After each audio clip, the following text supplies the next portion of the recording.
Cheyenne, don't let me forget. The next time we come here, I have to present an award to the chef in this restaurant and shake his hand in person. That was by far the best thing I've ever eaten. Sasha walked next to Cheyenne and raved about the cooking skills in the small beach restaurant. The girl had to laugh and then nodded. Yes, she's right. The cook here is really talented in his calling. In a few minutes, night would fall completely over the country and it would once again become enormously dark. Only about 10 chroma stars could be seen in the sky, which glowed only faintly. Cheyenne and her companions had just come out of the restaurant, strengthened, and headed for the small stone wall. Glacio had not yet told anyone about his ingenious plan, but now he seemed to want to share his plan with the others. The two friends sat down on the wall and Adoka's side and lay down on the floor next to his owner. The healer first looked in all directions to make sure that no one was around. Then he looked at the entrance to the sand passage. This was a little further behind the restaurant, at the end of the beach, and you could see it from the stone wall. Cheyenne followed Glacio's gaze and noticed that 5 knights were standing guard there. How are we supposed to get past them unnoticed? These guardians look pretty strong. Moreover, if we start a fight, one of them will surely sound alarm, and in no time at all the whole knighthood would know that we actually want to go to Halonia and are already here. It's going to be really hard to get past them. The girl was still thinking, but Glacio seemed to have developed a solution long before. He closed his eyes and smiled a little. Sasha became impatient and asked him to let her in on his plan. Oh, you weirdo, surely already have a plan that has been thought through 1,000 times and is guaranteed to work and not fail as I know you. At least you are sometimes quite useful. But don't put us on the edge of your seat and put your cards on the table. And stop being so boastful all the time. You can't stand it. The healer rolled his eyes in annoyance and turned backwards over his shoulder until he saw his former friend. He sighed and folded his arms. Hey, keep it easy, baby. I already had a plan earlier, but since no one paid attention to me when we went to the restaurant, I thought you weren't interested and kept my idea to myself. But you won't be able to think of anything sensible anyway, so dear Glacio will help his 2 pretty bunnies and free them from their bleak situation. This genius healer here has developed the plan of the century, and yes, it will work perfectly. Unfortunately, I need your help, Sasha Mouse. I hope that's not too much to ask, sweetie. Cheyenne looked from Glacio to Sasha and noticed her friend turn all red in the face. That he always has to overdo it with her. Now he has just got a chance. Now he's behaving like this again.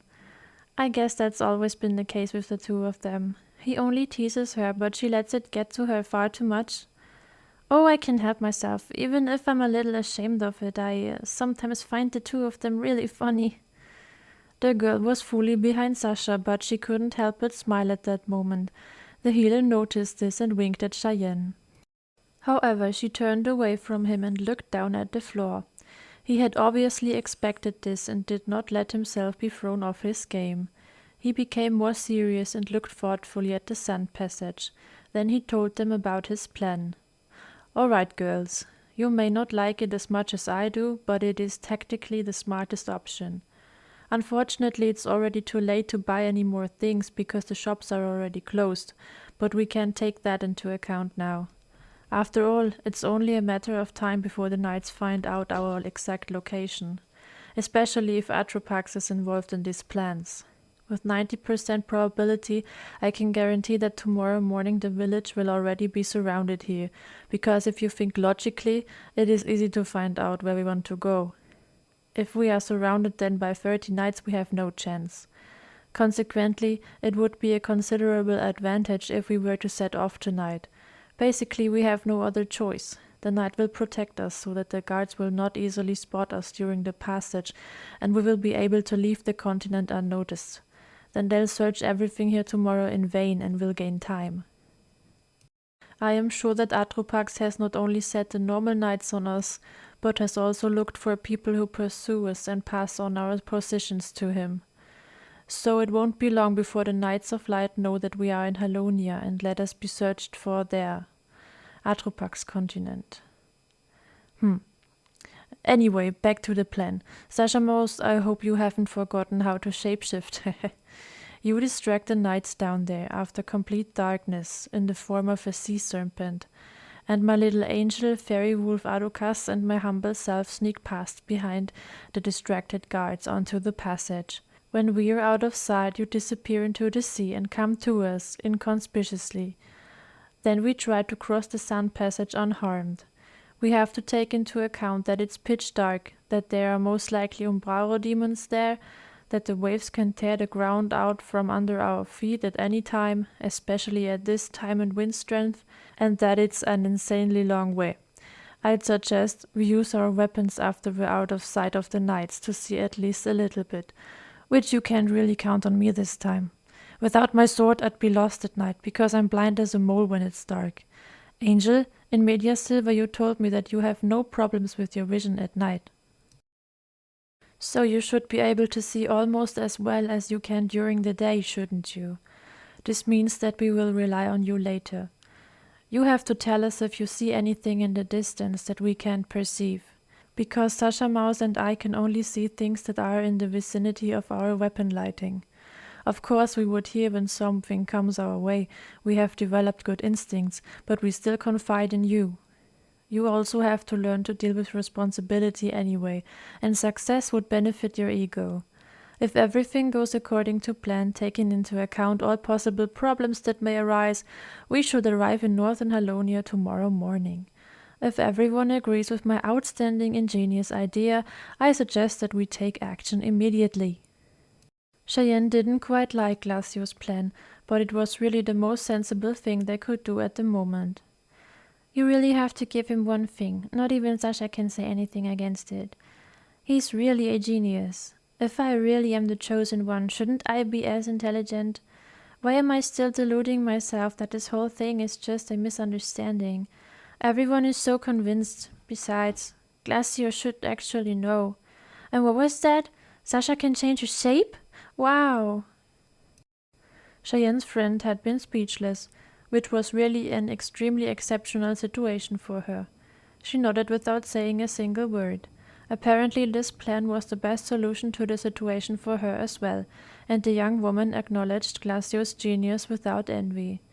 But then she quickly lowered her head. Something about the healer's suggestion apparently didn't please her so much after all. Crumpled, she turned to her childhood friend.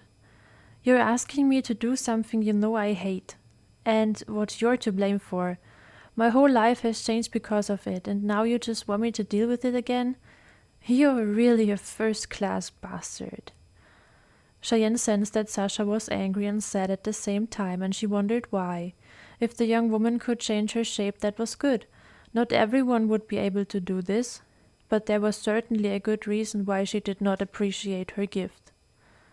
Glacio looked down at his old acquaintance with inner calm. He seems to know exactly how Sasha felt, but still tried to convince her of the task assigned to her.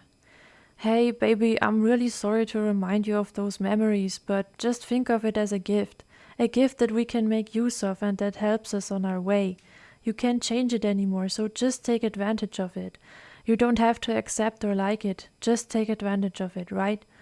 Oh, and by the way, how many times should I tell you that it wasn't my fault? At least do it for the chosen one. Sasha sighed and looked at Cheyenne. She was puzzled. She actually had no idea what her two companions were talking about. It was definitely about the gift of shape-shifting, but she didn't understand more context. Why could her friend do such a thing at all? Sasha noticed that the girl couldn't follow and explained to her. You probably don't really understand anything right now, huh? So, first of all, Glacio, you are a miserable liar and I don't believe a word you say. Your research data was to blame. Now to you, Cheyenne. You may have just noticed that I can change my shape. When I was younger and still being held in a laboratory in the capital, countless experiments were carried out on me. The laboratory was right next to the king's castle, but it was closed a few months before Glacio's disappearance. But they still kept me there afterwards, so that they would have leverage for the idiot here. He was forbidden to visit me, but he came anyway, when he happened to have time. Pfft, almost never. His wife and profession were more important to him than I was. But if he hadn't stopped by me sometimes, I'm sure I'd have been completely desperate. What I actually wanted to tell was the thing about shapeshifting.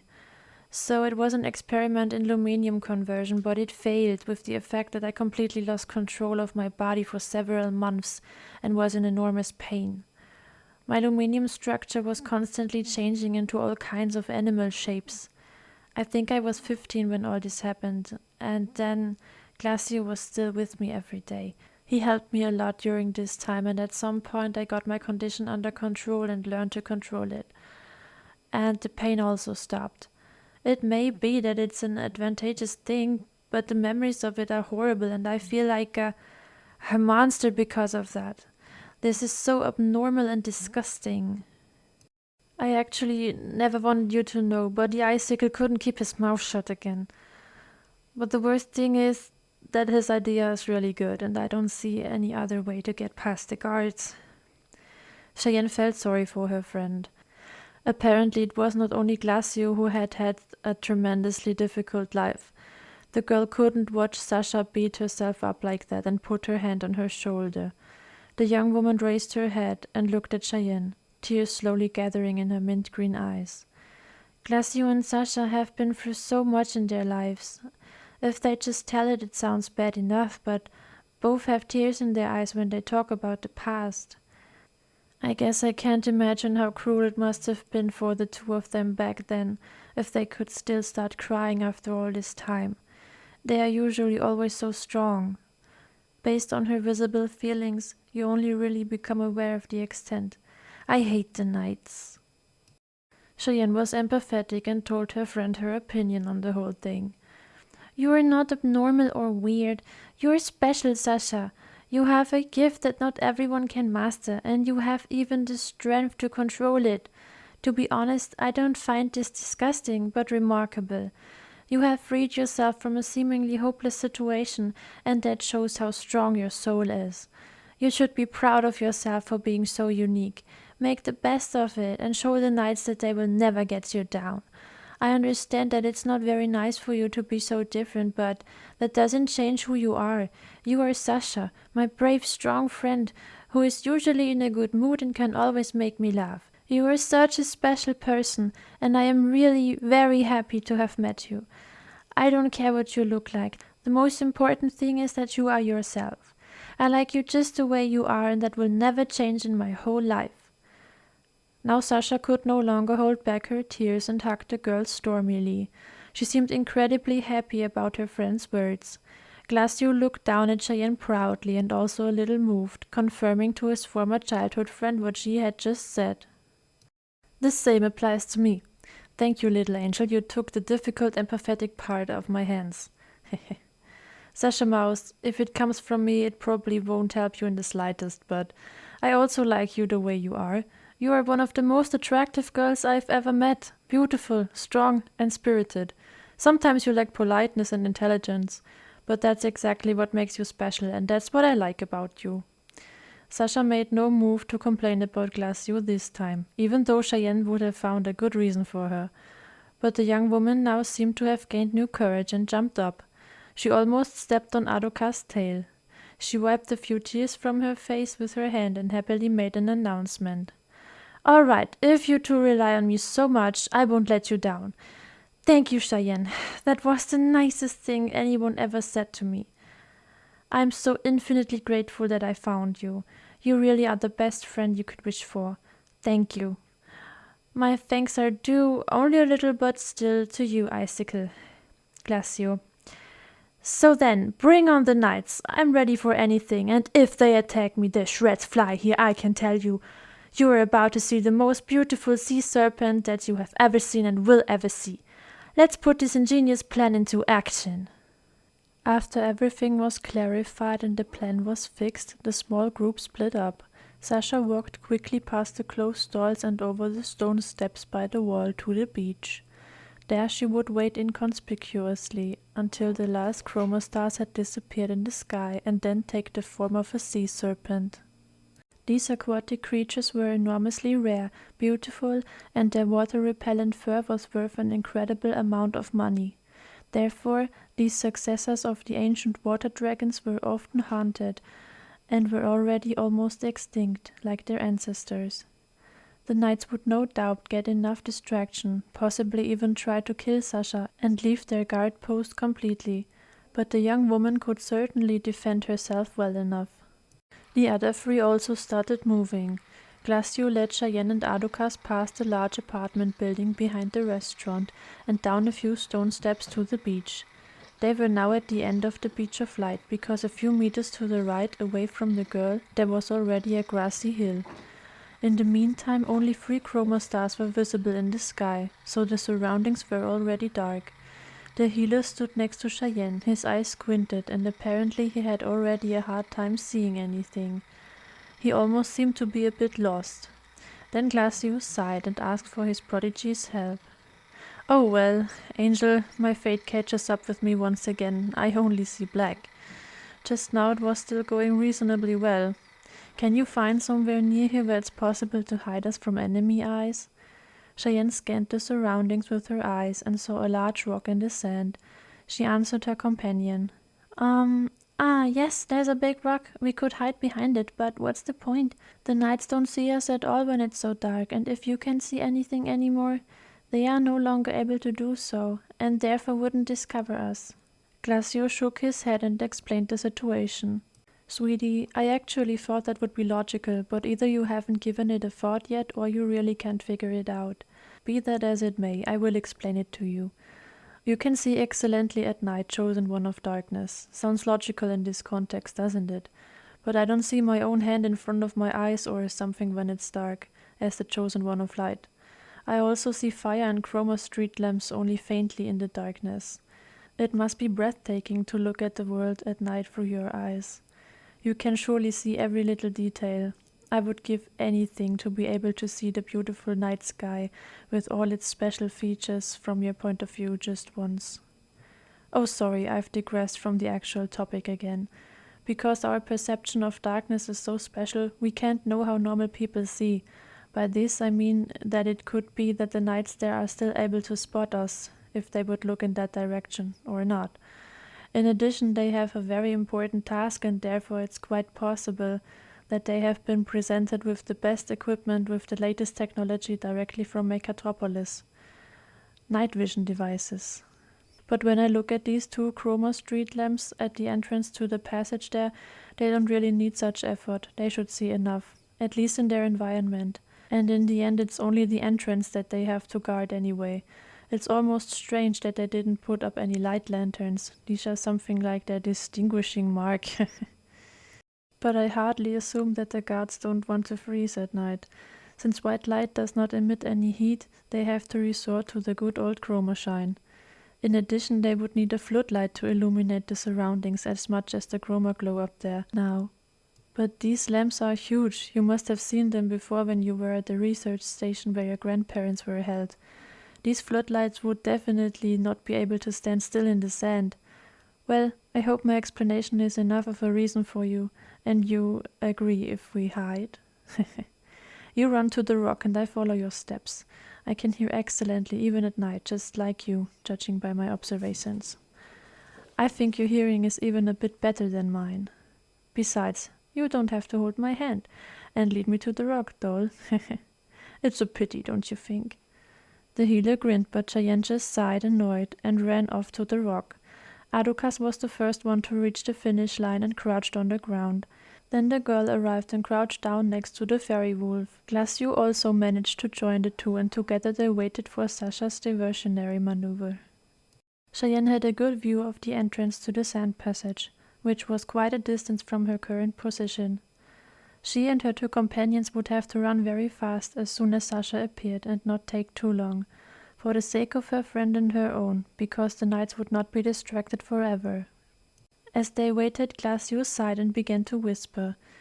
"Sasha Mouse has really been through a lot. It fills my soul with joy that you 2 have become such good friends. She never had anyone but me. I always hoped that my sister would befriend her, but the 2 of them couldn't stand each other since the first moment they saw each other. Then my sister was often jealous of the cutie, because I spent much more time with her than with her. However, she was used to always doing everything together with me, so she decided to hate Sasha. She also didn't like her origins and her manner. My sister always said that this girl was below our level. By the way, Sasha Mouse also comes from the Undercity. Well, and so it turned out that she only had one friend, myself. I don't know why I made friends with her back then. I think I just felt sorry for her and I found herself somehow sympathetic when we saw each other for the first time. We were inseparable, even after she had been taken to the cursed laboratory. Every day I was with her and tried to keep her happy. You can't imagine how many times she narrowly escaped death. One day came this experiment, which now lets her change shape. That was a terrible time. I know Sasha said earlier that it was my fault, but that's not true. She just doesn't believe me the truth anymore. The data for that experiment came from my research, so far her statement is correct. At that time I was looking for a solution for the global aluminium shortage and was researching a aluminium structure converter. But the formulas I developed had a small flaw and I stopped working on them for some time and looked in the library in physics books for a solution to the problem. I left my documents in the laboratory, but the researchers stole them during my absence and built the machine I designed for structural transformation. However, I still don't quite understand why they tried an experiment with the finished device on Sasha. At least the researchers knew that my calculated data had a small error. Under these circumstances, I could still imagine they were succumbing to their stupidity and curiosity and wanted to test whether success could be achieved despite the mistake. But that would contradict the fact that they experimented with something alive, Sasha. This machine was only intended for corpses and superfluous objects, so that it can be converted into Earth's own aluminium structure faster and without deficits, so that no demons are created. Maybe they wanted to make me aware again that I should better be fully on the side of the light knighthood, and wanted to threaten me with this crazy action. I don't know. If the machine hadn't been faulty, it wouldn't have worked with living people in the first place, as they still have Umbrauro in them. The consequence of the act of these hollow-headed researchers was that the device that was built almost exploded. There was a fire. I don't even know if my research data still exists and the researchers have stowed it away somewhere, or if it was burned and that Sasha almost died. Her aluminium structure changed constantly after this experiment when she awoke from unconsciousness. In addition, she had some burn injuries that had further weakened her body. The worst part was that I couldn't help her with my healing spells. Her structure was too unstable. I had to let her suffer, and that was cruel for both of us. The reshaping cost her, unintentionally of course, an enormous amount of strength, and she often collapsed. I thought she wouldn't survive. But I didn't give up hope. I was with her every damn day and did my best to help her somehow. At night I dreamed of her suffering and heard her cries of pain. That wasn't very nice, I can tell you. But somehow she survived it and was able to control it at some point. And now she hates me. Only really for a year, and for something where she can really blame me for, but still. She could be a little grateful to me after all. I did really everything possible for her. Now, if that was the only reason why she doesn't like me anymore, I'd be happy. But the cutie is damn resentful, at least towards me. Because there would be another thing, and now that I think about it, there are probably many more reasons to hate me in her eyes. She will surely tell you everything if she thinks it's the right time. At least I'm only partly to blame for this shape-shifting story. I should have hidden the data better. But that is now in the past and can no longer be changed. Cheyenne wanted to believe Glacio what he said. If he was different in the past than he is today, and Sasha had been his best friend on top of that, it's hard to imagine that he would have voluntarily exposed her to such an experiment. She says that she doesn't believe him anymore, but I really don't want to interfere. If that was the only reason why she hates him, then I would tell her what he said, although she probably already knows that anyway. Oh, I'd rather stay out of it. The two of them have to sort it out themselves, at least I think. Arukas whimpered and interrupted his owner's thoughts. Just then a gigantic, beautiful sea blue snake rose in front of the 5 guards, whose head was as big as a whole knight. That's Sasha for sure. Wow, you don't even notice that she's not a real water creature. That's really fascinating. The sea serpent had a long whisker on each side of its pointed mouth. The blue fur, from which water beaded off, shone in the light of the chroma street lamps in the colors of a rainbow. The short fins shimmered just as colorfully, by which one could clearly see that this creature was a successor of the dragons, because those that grew on the back looked like small wings.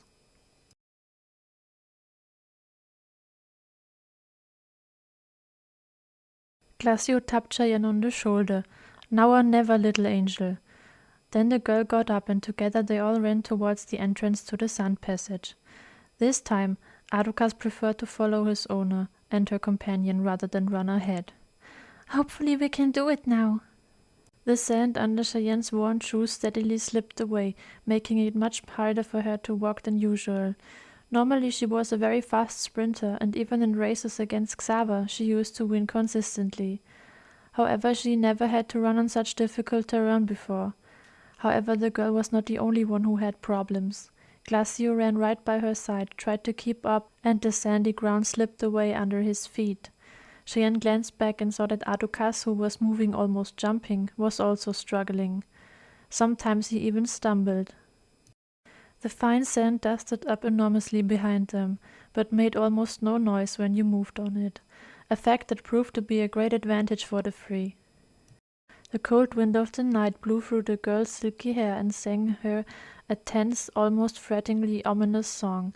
The sea roared and the waves became wilder and more powerful. "This will make it much more difficult to get to the other side safely. Maybe we should have thought of something else and not just rushed things with the first plan that came along. But Glacio's idea seemed to be the best and smartest. Oh, we'll make it. At least I hope so." In front of her, Cheyenne could already hear the growls and hisses of the sea serpent and realized that Sasha would not be able to distract the guards for much longer. The knights attacked her timidly, but strengthened by fear, and she had trouble dodging the weapons and arrows to avoid being hit by them. "Sasha won't put up with this for much longer. We have to run faster." Although Cheyenne's stamina was already slowly waning and her legs were now hurting as if they were burning, she managed to pick up speed again, and the entrance to the passage was getting closer and closer. The healer and the fairy wolf also continued to do their best, and they were also able to get a little faster. The girl was the first to enter the chroma shine.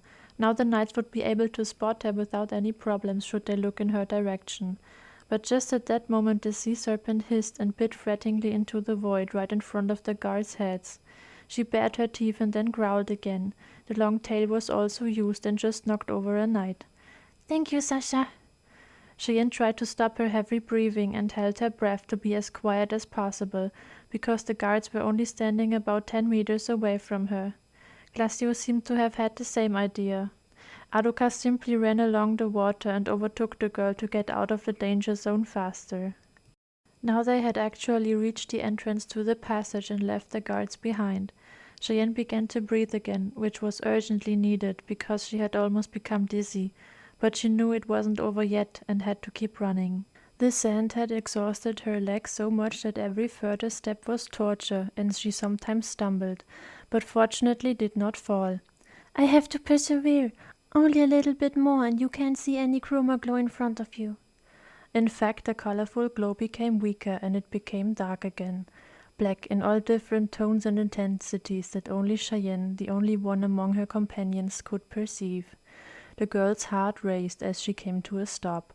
Her breathing was faster than ever. Her legs hurt like hell and she had tons of sand in her old shoes, but she had made it. Adukas had already been out of the danger zone and lay exhausted on the fine ground. Glacio did the same a short time after and rested his hands on his knees. He didn't seem to be doing much better than Cheyenne. She fell to her knees and then sat in the sand.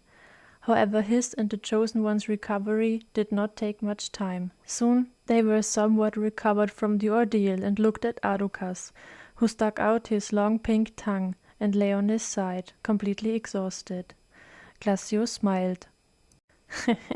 "Well, you hellhound, now you don't growl at me anymore, do you? Hey, I would even dare to pet you now. In your condition, even a fly would probably be more dangerous. Angel, is everything okay? That was pretty intense. I, by my standards, am actually used to taking part in such daring actions, and I usually don't lack stamina. After all, that would be quite disadvantageous when fighting. But this sand is so fine that you are forced to slip away all the time while running. Considering the facts, I have to admit that I am very impressed with you, sweetie. You run almost as fast as the fairy wolf here. Truly amazing. I'd really like to experience your speed on normal ground. Well, even though we weren't allowed to use our usual pace, we still managed to do it without attracting attention. Now Sasha Mouse just can't waste it. I don't like the swell at all. We will have to be extremely careful. Cheyenne saw how Sasha now stood up in front of the knights, turned around, hit each of them with her tail, knocked them over, and finally disappeared into the sea. Hopefully she's not injured, but she showed the guards quite a bit. Serves them right. After a while the water moved near the place where Adokas lay. Then it splashed and Sasha crawled out of the sea on all fours. The girl could not see any injuries or blood on her friend and stood up to help her. Glacio also stepped closer to his childhood friend and held out his hand to her, but the shapeshifter did not take it. The healer grinned and shook his head in amusement while Cheyenne helped Sasha up. The first thing she did was to give vent to her anger at the knights. Thank you, Cheyenne. The tin cans with their pea brains, which only exist in their imagination, are such complete idiots that they almost compete with the icicle here. I bet they don't even manage to calculate 1 plus 1, and how they stared at me with their googly eyes, as if they had never seen a sea serpent before, these cowardly losers. Although these hollow bulbs had helmets on, which are just a waste of metal anyway, because where there is no brain you can't protect it, I could see their huge eyes staring at me as if I were a world celebrity. And they fell down, one after the other, when I threatened them. Really ridiculous. I can't believe that Atropax really gave them this important task. They really didn't understand anything. None of the metal idiots even turned around to look at you. They were so scared of me. These people call themselves knights, are supposedly so strong and brave, but reality has proven to us once again that they are just a ridiculous, cowardly, idiotic bunch of scaredy cats. If stupidity caused pain, they would all lie on the ground, bent over with suffering, forever and ever. But good for us, and as long as it stays that way, they can be as stupid as straw for my sake. I really don't care. You get a headache from the tin cans. No one can stand so much incompetence at once. How can you be so stupid? I don't understand. You could almost feel sorry for them, but that would be the last thing I would do. Give pity to the enemies. That's what I will get to. Never, never. They don't do that either. I much prefer malicious joy. We can consider ourselves really lucky that we have a brain in contrast to them. Oh, I can't even put it into words how much I detest these idiots. I would have liked to kill them all. It would have been really easy for me with this gigantic set of teeth, but it would have been a bit too strange. Sea snakes are very rare here and usually peaceful animals, unless you irritate them too much, which was not really the case here, unfortunately. Otherwise I would have had a good reason to extinguish the life of the tin cans. Besides, if I had drawn too much attention to myself, some of them might be chasing me now and discovering you here. Well, the main thing is that you had enough time to get past them unnoticed. I have to say I'm quite surprised that the plan worked. Well, I hate to admit it. Glacio, you idiot. That was an ingeniously thought out plan, and you really did a good job.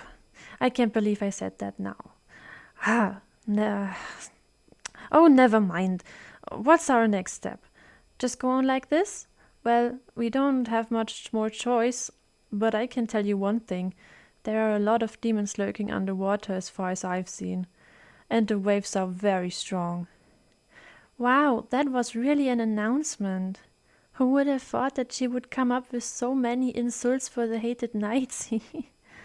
Well, I understand her, and if she feels better now after this Sasha typical tantrum, it's okay.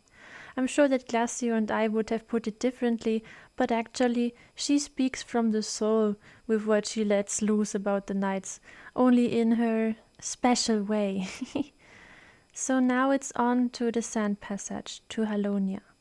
Adokas and I leave our home continent. and we probably won't be able to return anytime soon. What will become of Xaver? Cheyenne lowered her eyes and sighed. She had an enormously guilty conscience, because now she would just let her best friend down, even though he was only dragged into this matter because of her. The girl hoped very much that he was well. Glacio stood there with his eyes closed and grinning, and seemed to have been as amused by Sasha's words as his prodigy. The young woman, however, now waited impatiently for an answer. The healer drew his ice sword and lit up the ground at his feet in a radius of 1 meter. While Sasha also pulled out her pistol, he explained his further plan. "Hey, I'm proud of you, Sasha Mouse. I wasn't aware at all that you could think that far." "You actually had exactly the right assumption. We will just go on and hope that no incidents occur. However, this probability is very low." Well, at least I can see the ground under my feet." "Angel, what does it look like further ahead?" "Oh, by the way, you will now walk close to my side without protest and always let one hand rest on your bow. If demons show up, this way I can protect you better, and you can attack with your arrows. However, don't expect a miracle effect. Umbraura against Umbraura is not really effective, but the recoil of a hit will help Sasha and me fight. Oh yes, Adukas could also participate. I know that fairy wolves can cast magic, bite hard, and fight. From now on, we'll all let you guide us. I'm sure you'll take the responsibility for our lives seriously." "Let's go, otherwise we won't get to the other side tonight." The girl nodded and signaled to her four-legged friend. He understood and raised his neck fur ready for battle, became even more cautious, let his ears be heard in all directions, and raised his feelers. At Glacio's request, Cheyenne looked around. The passage was very narrow, uneven, and partly flooded by seawater. The width of the sandbank fluctuated between 4 and 5 meters. In some places the path even narrowed to about 2 meters, and an end was not yet in sight. It seemed to be a very long night on foot, until they reached Halonia. Just as she was about to leave, she saw hoofprints on the ground, but not ordinary ones. They were impressions of specially made horseshoes from the Luminastrel Research Laboratory, with some hearts carved into them and a name next to them. "These are Shiva's hoofprints, for sure. On the front left horseshoe, Xaver and I have carved the horse's name, and on the right one is his own name. That's exactly what we did with Falconheart's hoofs. That means Shiva is still alive and hopefully Xaver too. But what is he doing here? Didn't he actually want to wait for me in Saralay? Oh no, maybe they chased him all over Luminastrel too. And he saw no other option than to leave the continent and hope that I would do the same. So he probably felt the same way as I did." Cheyenne's thoughts were interrupted, because she thought she had heard a soft, nervous snort a little further away. She looked up and thought she could see a horse in the distance. It was white and had pink streaks that looked like antennae. The rider's hair was very light, probably blonde, and it was not very long. "Xaver and Shiva!" The girl thought she could see that her best friend was looking in her direction, but she wasn't quite sure, because he was very far away and she couldn't say for sure that she had actually seen his face. Xaver made Shiva run and stormed away before Cheyenne had even the slightest chance to run to him or to point to him. But he wouldn't have seen that anyway, because he couldn't see as much as she did at night, and she wasn't allowed to call for him, because the guards behind them would no doubt hear it. "Xaver is alive! Luckily. I'm sure I'm just imagining I've seen his face. How is he supposed to look at me when he's as good as blind at night? Maybe he heard something, a demon in the water or something. Didn't want to take any risks and then ran off with Shiva as quickly as possible. But he's alive, that's the main thing. And he's even on his way to Halonia, which means that with a lot of luck we'll meet there. But if I'm not mistaken, something has covered his eyes." However, he was just too far away to see exactly what it was. Hopefully everything is okay and nothing happens to him here. After all, his view is severely limited, and the sand passage is not really a playground. If Shiva misses, or a demon attacks, or a wave sweeps them away. Oh, I mustn't think like that. Xaver will surely come to the other side. Now at least nothing keeps me here in Lumina's trail, and I can concentrate on the path ahead of me. I'm not alone, and even Xaver escaped the nights. I very much hope that we will see each other again soon." Cheyenne stared spellbound in the direction where her best friend had disappeared. In the light blue glow of the ice sword, her red eyes looked a little purple, her black hair bluish, and the green strands in it turned into turquoise. Even her dress shimmered in shades of blue. The glow was a bit different from her actual colors, but the elemental weapons harmonized perfectly with the appearance of their owners. Sasha noticed her friend's gaze, and the healer had also become aware of his prodigy's behavior. The young woman spoke first. "Cheyenne, are you okay? You look like you've seen a ghost." "If there really is one, you have to tell us, yes? After all, there are supposed to be some, and demons do sometimes take on strange shapes." Glacio laughed softly and received a slight slap from Sasha. But it didn't seem to bother him. "Oh, baby, you can hide behind the fearless ghost slayer Glacio. I will protect you from the dangers in your imagination. But if you don't mind, my little angel and I dedicate ourselves to the real things, because we want to leave the sand passage behind us as quickly as possible. However, I am happy to give you permission to stay here and pursue your illusions. Maybe you will become friends, you and the ghost. But please don't rush into anything, and be careful, because my ears once heard that these fantasy creatures were tricky and deceitful. Someone who actually believes in ghosts like you, mind you, is in danger of falling for their games." "Sweetie, honestly, think about whether you might have a teeny tiny psychological problem. From a purely scientific point of view, it is impossible for such a thing as a ghost to exist. Nothing more than a legend from the yin-yang age, which is told to small children as a scary story. According to this, it is impossible that you have ever seen one, so you cannot know what they look like and would not notice if a demon embodied this figure. Please."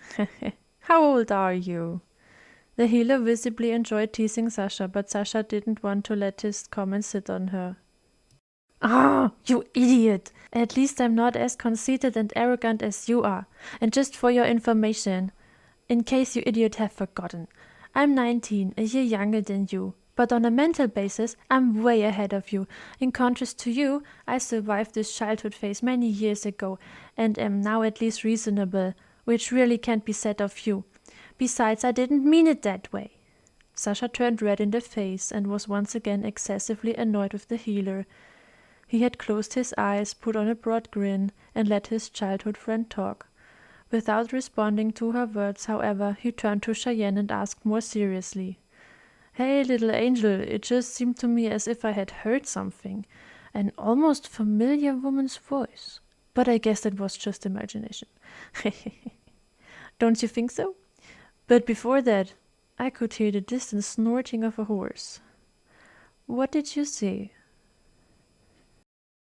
The young woman narrowed her mint-green eyes into slits and stared angrily at the healer. If looks could kill, this would have been Glacio's last breath. Cheyenne had to suppress the laughter, and then she told what she had seen. "Do you see those hoof prints? Falconheart had the same, but with his own name and mine. These are guaranteed to be the unmistakable imprints of Shiva, Xava's horse. I think I saw him further ahead, but he probably didn't notice me and was too far away because he rode on. I'm so glad that he's alive and seems to be doing well. He's probably on his way to Halonia too. Maybe we'll meet him there."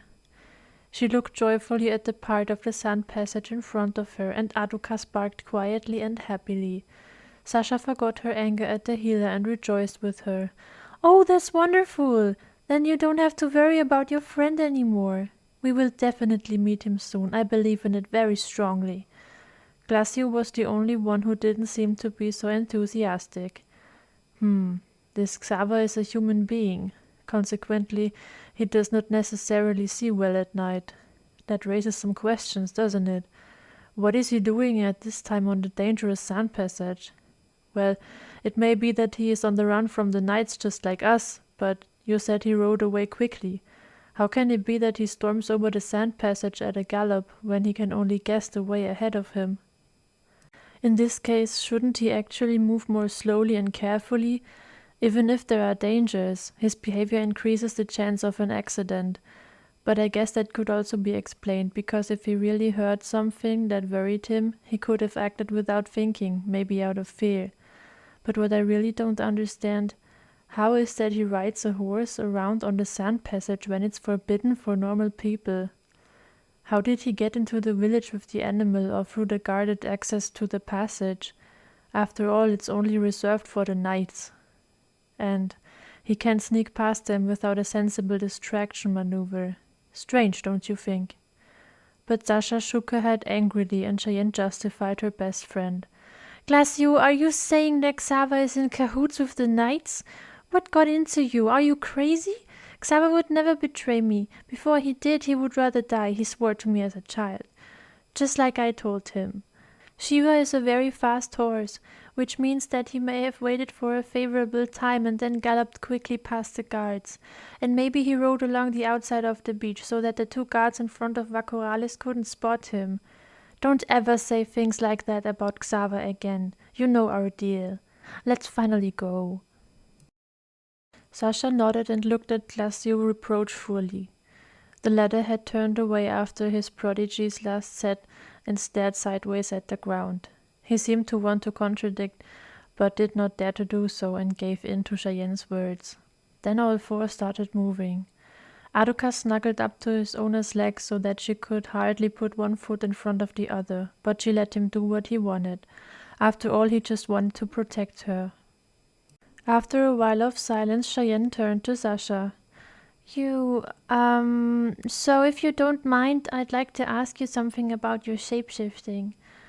Sasha stopped for a moment, then shook her head and caught up again. She tried to get a friendly look and answered her friend. Sure, if it doesn't come to... well, you know what I mean, don't you? Well, I'm still trying to suppress the memories. I'm sure you understand. The girl nodded and showed herself to be intelligible. Of course, I'm not going to ask anything too personal or about your past, yes? By the way, if you don't want to answer, you don't have to. So, I wanted to know how you do it with the shape-shifting. How do you manage to turn yourself into an animal? You can only do that if you change your aluminium structure, right? What does it feel like to be a sea snake, and why did you turn back underwater? Sorry, that was a lot of questions at once. Sasha seemed relieved and happily gave information. So, if everything had happened in a different way and I could have chosen it, then I would certainly like shape-shifting, because it gives you really unique perspectives. I transform myself by concentrating strongly and thinking of a particular animal. Glacio explained to me that when I do this, my brain, which was also somewhat influenced by the experiment, gives a signal to my body, and my aluminium structure changes accordingly. The genetics of an animal are automatically recognized by my brain because of the laboratory experiment and send out genetic information. Once this happens, it is multiplied and my aluminium changes structure. It feels great when you can see life from a different point of view. A sea serpent is very lofty and large. The fur is a bit uncomfortable, but underwater I can move extremely fast and see much better than if I were diving with my human body. I can also breathe in the water, and the teeth are just great. And it's really ingenious to scare the tin cans. Oh yes, I transformed underwater because changing the structure briefly turns my aluminium into non-physical, so it becomes bright white, and that would have been too noticeable, especially now at night. If you really want to see it, we need to do it in a well-chosen spot when it's light. I hope I was able to answer your questions well enough. If you want to know more about the different structures, you'll have to ask the icicle. I really don't know anything about it. Cheyenne understood what Sasha had explained, and she found it fascinating. She might really ask Glacio something about aluminium structures. The girl thanked her friend and continued in a good mood. The wind grew stronger and stronger the more they moved. The waves also became more violent. The small group had been on the road for quite a while now, and Cheyenne suspected that they would soon be halfway through the sand passage. So far, there have been no incidents with demons or anything else. The girl hoped that it would stay that way. Their legs were tired. The sand robbed them of all of their strength. In some places their companions had to walk through shallow water, and the cool water washed around their feet. Cheyenne's worn-out shoes in particular were soaked, became heavier when stepping out of the blue of the sea, and took an additional load. Then quantities of sand stuck to it, outside as well as inside. The girl felt slight pain every time she stepped on it, which got steadily worse over time. The fine sand rubbed against her somewhat softened heels and feet, but she tried to ignore it and trudged on bravely. Slowly, Cheyenne felt her exhaustion, and she noticed that Glacio and Sasha felt the same way. Adokas also hung his head and dragged his tail behind him, dragging his antennae through the sand. Last night they hadn't gotten much sleep, and the action earlier to get to the sand passage had robbed them a large amount of strength. The girl had to make an enormous effort to be able to put one foot in front of the other and keep her eyes open. This required almost all of her attention, so that she could no longer fully perceive her instincts. In this way, Cheyenne almost didn't hear the soft splashing of water near her. Only when Glacio stopped, held his sword in front of her so that she came also to the stand, and held Sasha back by the arm, she woke up again and heard the noise. What is that? Where does this splashing and growling come from? In any case, it is not Adokas, and it comes from further ahead. Cheyenne searched with her eyes the direction from which the noise came, because her companions had confided in her, and so she had to bear the responsibility to warn them of possible dangers. The growling was definitely one of those situations that had to be paid the utmost attention to, and seemed threatening. What the hell is that? The girl saw a pair of eyes flash back in the water, and the skull of a dark shadow-like animal, washed up to its muzzle by waves, was aimed exactly at the small group. It looks like Umbraua and has taken shape. Oh no, that's guaranteed to be an Umbraua demon. Just as Cheyenne was about to share her observation with the others, Sasha took the initiative and aimed her pistol in the direction from which the sound came. This growl doesn't sound very friendly, rather disturbingly threatening. I light up the way a bit with a lightning bolt, then we'll see what we're dealing with. But Glacio took the young woman's weapon-holding hand and lowered it to the ground. Reproachfully he gave her a look out of the corner of his eye. I wouldn't do that if I were you. This growl sounds like a warning to my ears and seems to come from a demon, but you should know better.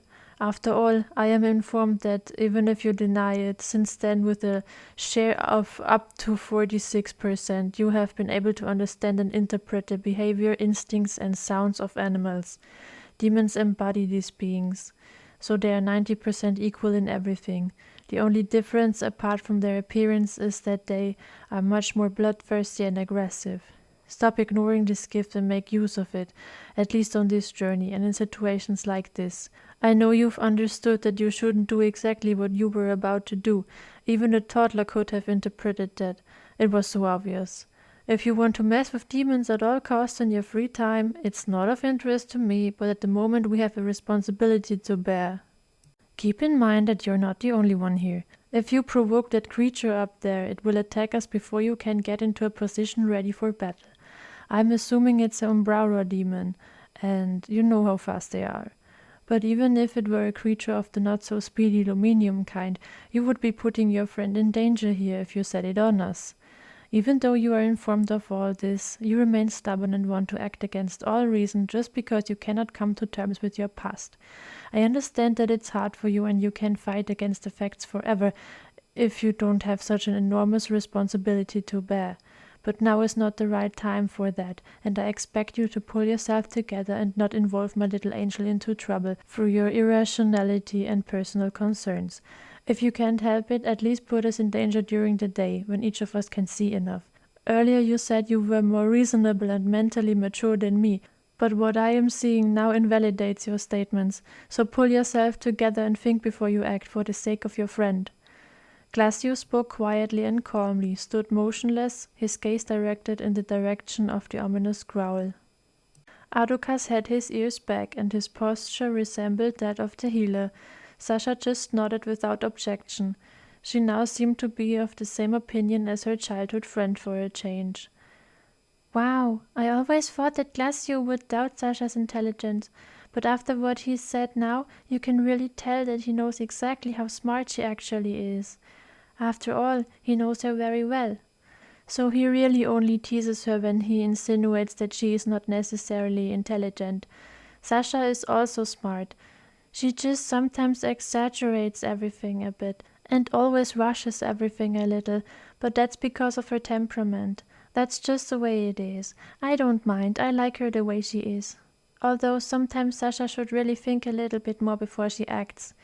Glacio is of exactly the same opinion as I am. You could hear that correctly from what he had just said. Of course he had to speak calmly, but he has never talked to her like this before. At least not if I was there and had noticed. He has now honestly spoken the truth and just asked Sasha for a little reason, without annoying her in any way or the like. And he seems to have successfully convinced her. That's exactly how he brought me to my senses in Saralay.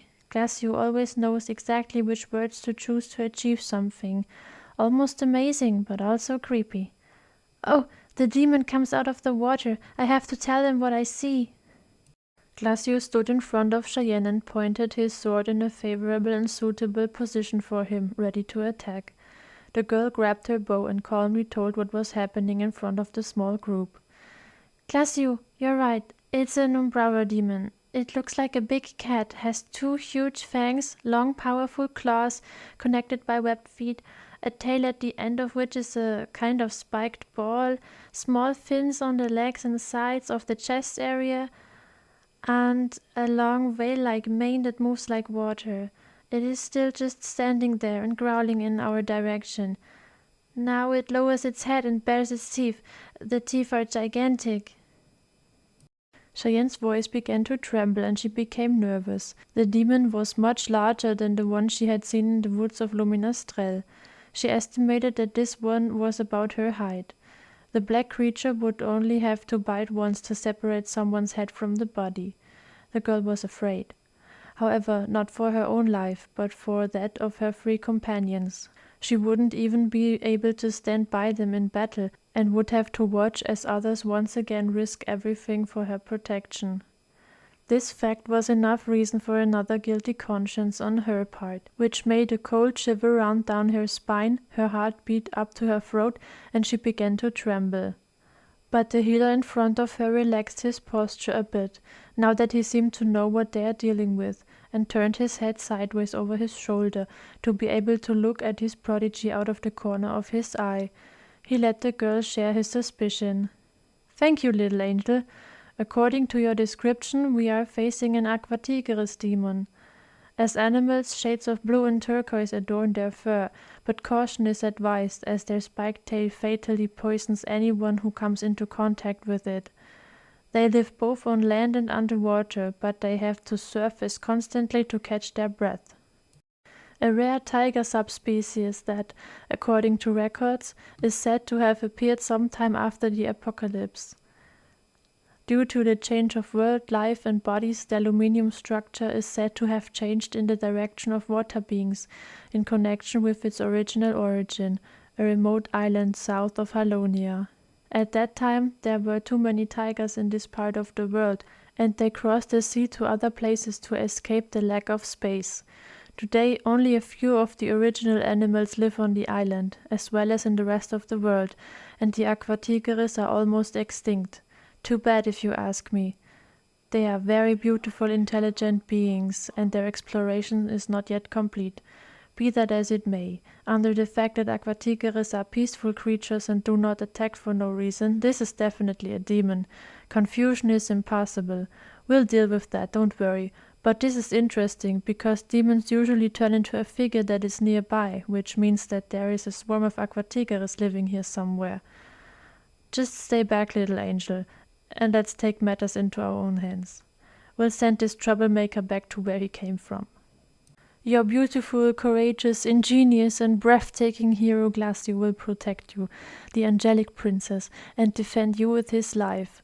As a thank you and reward for his priceless services, Her Majesty gives him a kiss and raves about how strong and wonderful her hero is. The princess then falls in love with her brave protector. He swears lifelong loyalty to her, and she marries him. What a wonderful love story, isn't it? Now watch and marvel at how your heroic prince protects you, little angel. Glacio's voice had a reassuring sound and took away some of Cheyenne's fear, which slowly turned into confidence and hope for a good outcome of this situation. On the other hand, he had ridiculed her situation a bit, but she believed that she had only done it to reassure her, because she actually had to grin and became more relaxed than before. Even the trembling stopped. Such a weirdo. Heroic prince, huh?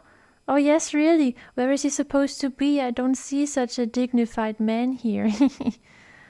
And as if I was giving him a kiss. Pfft, never in my life. But hey, he called me a princess. Something new for a change.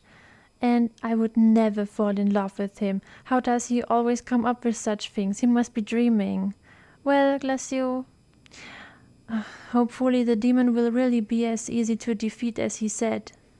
Sasha didn't seem to be at all enthusiastic about the healer's words, and Cheyenne realized that she would like to give him her opinion, but she had realized the seriousness of the situation and apparently tried to stay reasonable. But she couldn't resist commenting. There are so many idiots in the world, and we have you here. I'm really punished. Oh yes, and if you would simply call the animals you talk about all the time by their names in our language, everyone here would have known their way around from the beginning, without a history lesson and eternal talk that steals our time and robs me personally of my nerves. Can't you just say water tiger instead of some outdated name in the yin-yang language that no one here understands anyway except you? And please stop talking to Cheyenne like that. You can't stand it. You'd better concentrate on the fight because I think the demon is getting closer. Glacio winked at his prodigy and looked ahead, oriented towards the sound of the opponent. He radiated an enormous calmness and took the time to give Sasha a teasing answer. At least you have recognized the connection, although it was said in this language that is completely unknown to you, Sasha Mouse. If the kitten wasn't here and my little angel hadn't described it so excellently, you wouldn't know what to do with the technical term aquatigris anyway. Sasha loaded her weapon and poisoned the healer back. No, just shut your damn mouth and focus on the fight, you arrogant frostbrain. As soon as she had finished speaking, she fired a lightning ball at the demon. The surroundings were lit up by a purple glow. The enemy from Umbraura bared his teeth and leaped towards the four companions. Glacio seemed to have heard the dangerous movement of the demon immediately, and the sound of the swirling sand behind it, because in a flash he swung his right arm and pushed his prodigy backwards with an enormous force with one of the wide, smooth sides of his ice sword. Cheyenne staggered back a few steps, trying to find her balance, but the sand steadily yielding under her did not allow this, and she fell on her back. A few meters in front of her, she now saw the healer take a step forward. He swung his sword again and swung it vigorously, holding it with both hands upwards, where it hit the teeth and claws of the attacking demon. Glacio's feet gave way under the weight, but he managed to stop and summon all his strength to push the enemy still in the air above him a little higher with his sword. The enemy's load was thus lifted, and the healer was able to perform a half turn and also turn his weapon a bit. He was no longer facing the demon, but directly below him. Now Glacio used the recurring weight of the enemy to throw him to the ground with full force over his shoulder. The opponent from Umbraura hit his cat-like back and stirred up vast amounts of dusty sand. Then the healer snatched his ice sword out of the monster's mouth with a sideways movement. The sharp blade cut into the demon's throat, and black particles were released, which rose skywards. So demons don't bleed, but the damaged part of the body probably dissolves instead. In this case, therefore, Umbraura particles separate, and Glacio said that every single particle of the life force originates in the source of life and also returns there. This means that these Umbrara particles make their way to the Noxastrum vitae, which is why they rise into the air. Interesting. If this had been a real animal, it would be dead now and its jaw would have been severed to the side. Cheyenne had to swallow at the horrible thought of it, and was glad that her enemy was not a real animal. The demon lay only 2 meters in front of the girl and shook his mighty head. Then he stood up and blocked her view of Glacio. The monster let loose an angry battle cry and growled. It seemed to turn back to the healer because it was standing with its back to Cheyenne. She took advantage of the enemy's inattention to crawl a little further back and then slowly get up. Her fall had not caused any pain. The sand allowed her to fall gently. The girl turned her gaze back to the demon and saw that he was crouching down on the ground, ready to jump. At that moment lightning struck his shoulder and he flinched. Sasha stood a little further next to the monster and pointed the elemental pistol in its direction. Then she fired another bolt of lightning. This time it lasted, and Adukas, who was standing on the other side of the opponent, cast his fairy magic, focused his energy on a point in front of his mouth as he had done at the laboratory in Luminastrel, and unleashed a turquoise beam of light that also hit the enemy with full force. During the attack, his antenna also began to glow turquoise. This is Adukas' fairy beam, an attack of fairy magic that only fairy wolves and other beings of this kind can master. However, he cannot use any other kind of magic for this, but only uses his body as an additional weapon. The 2 powerful attacks caused the demon to cry out, and enormously amounts of Umbraura particles were released and ascended into the sky. But then he made a jerky movement and both attacks stopped. Adukas panted heavily. His attack wouldn't have been longer anyway, but Sasha was visibly annoyed and loaded the pistol again. Before she could send off another electrifying lightning, Adukas collected his fairy magic in his tail, and it began to glow turquoise, as well as his antenna again, which automatically did the same thing every time fairy magic was used. The fairy wolf ran off and jumped off directly in front of the opponent, performing a somersault in which he let the long magic-loaded tail bounce onto the enemy's back. The demon lost more and more Umbraura and became visibly weaker, thinner, and more blurred. Adukas landed on the ground again, concentrating his magic from his tail to his teeth. They began to glow in the color turquoise, and he jumped towards the monster's head. The fairy wolf bit off one of the enemy's ears, which split into Umbraura particles and rose. The demon shook Adukas off and swung his clawed paw to attack. Cheyenne's 4-legged companion was exhausted and unprepared to swerve, so the powerful paw of the Aquatigris demon hit him and hurled him with full force in Sasha's direction. The fairy wolf crashed into the young woman and threw her to the ground. The fall of the 2 whirled up a lot of sand and made them cough. Maybe they had also gotten some of the fine dust in their eyes. In any case, they were out of action for the time being. Cheyenne watched the situation tensely and sympathized with her companions. Oh no, hopefully the meeting of the 2 didn't cause too much pain. Where is Glacio? Does he avoid fighting and let the 2 do everything, or how? Such a complete idiot! But the girl's thoughts were interrupted when the demon moved towards Adukas and Sasha, growling menacingly and in a belligerent crouching posture. Cheyenne's friend wouldn't even be able to defend herself, because her pistol was thrown a few meters away from her hand during the fall and was now lying in the soft sand. The enemy bared the now broken and patchy teeth and lifted the paw that was also missing some claws already. The demon is about to tear them to pieces. I have to do something to help them. Maybe I can draw his attention to me? Yes. Cheyenne raised her bow and took aim at the demon's head. A black arrow appeared and she drew the bow as well as she could. Then she fired the black magic and it hit the enemy in the eye with full force. The girl wanted to get him away from her companions at all costs. Hey, you, demon! Here I am! Now I've attacked you, so you should take me to task first. Leave them alone! The demon staggered, almost fell over, but stopped and turned directly to Cheyenne. He actually seemed to be more interested in her now, a still standing unexhausted target that had also annoyed him. But the arrow in his head was still stuck and didn't dissipate as usual. Also, no Umbraura particles came from the affected area. On the contrary, the black magic merged with the demon. What? Oh, that's right. Glacio told me in Saralay that these arrows were made of black magic. He also called it darkness elemental magic. He said that it consisted mostly of Umbrara and only a very small part of the element, because it's almost pure Umbrara if we sum up all your talk about it. And this demon consists of the black life force. So he takes up the Umbrara of my arrow. But why do other elemental attacks harm him even more than normal attacks with combat tools? After all, every magic consists of Umbrara, the respective element, which also consists of already reshaped life force, only transforms it and thus gives it a modified form. In contrast to Luminium, Umbrara can be changed at will, even if Glacio wouldn't call it that. He said that only the physical force has a structure, and the life force does not. Maybe he only means that in relation to genetics.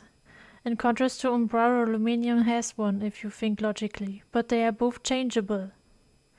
Well, basically, Umbrara stays the same, doesn't really change, but just embodies something that is associated with life. This transformation, when the life force is used as magic or element, seems to radiate a strength or power, and that is what is causing the demon trouble. Since his own strength is almost the same as that of my black magic arrows, he can apparently easily acquire it and use it to his advantage. The normal elemental magic, such as Sasha's lightning, seems to have a strength frequency that is not valuable to him, and more complicated embodiment. The attack was probably a bit too short and the injury too big to quickly convert the frequency and make it usable for the demon. In short, he may not have had enough time, or it was too exhausting for him. He really doesn't seem to care if he is defeated or not, probably because he knows that he will live on and return here at some point. Well, at least this indifference is an advantage for us, and I also found out another difference between the forces.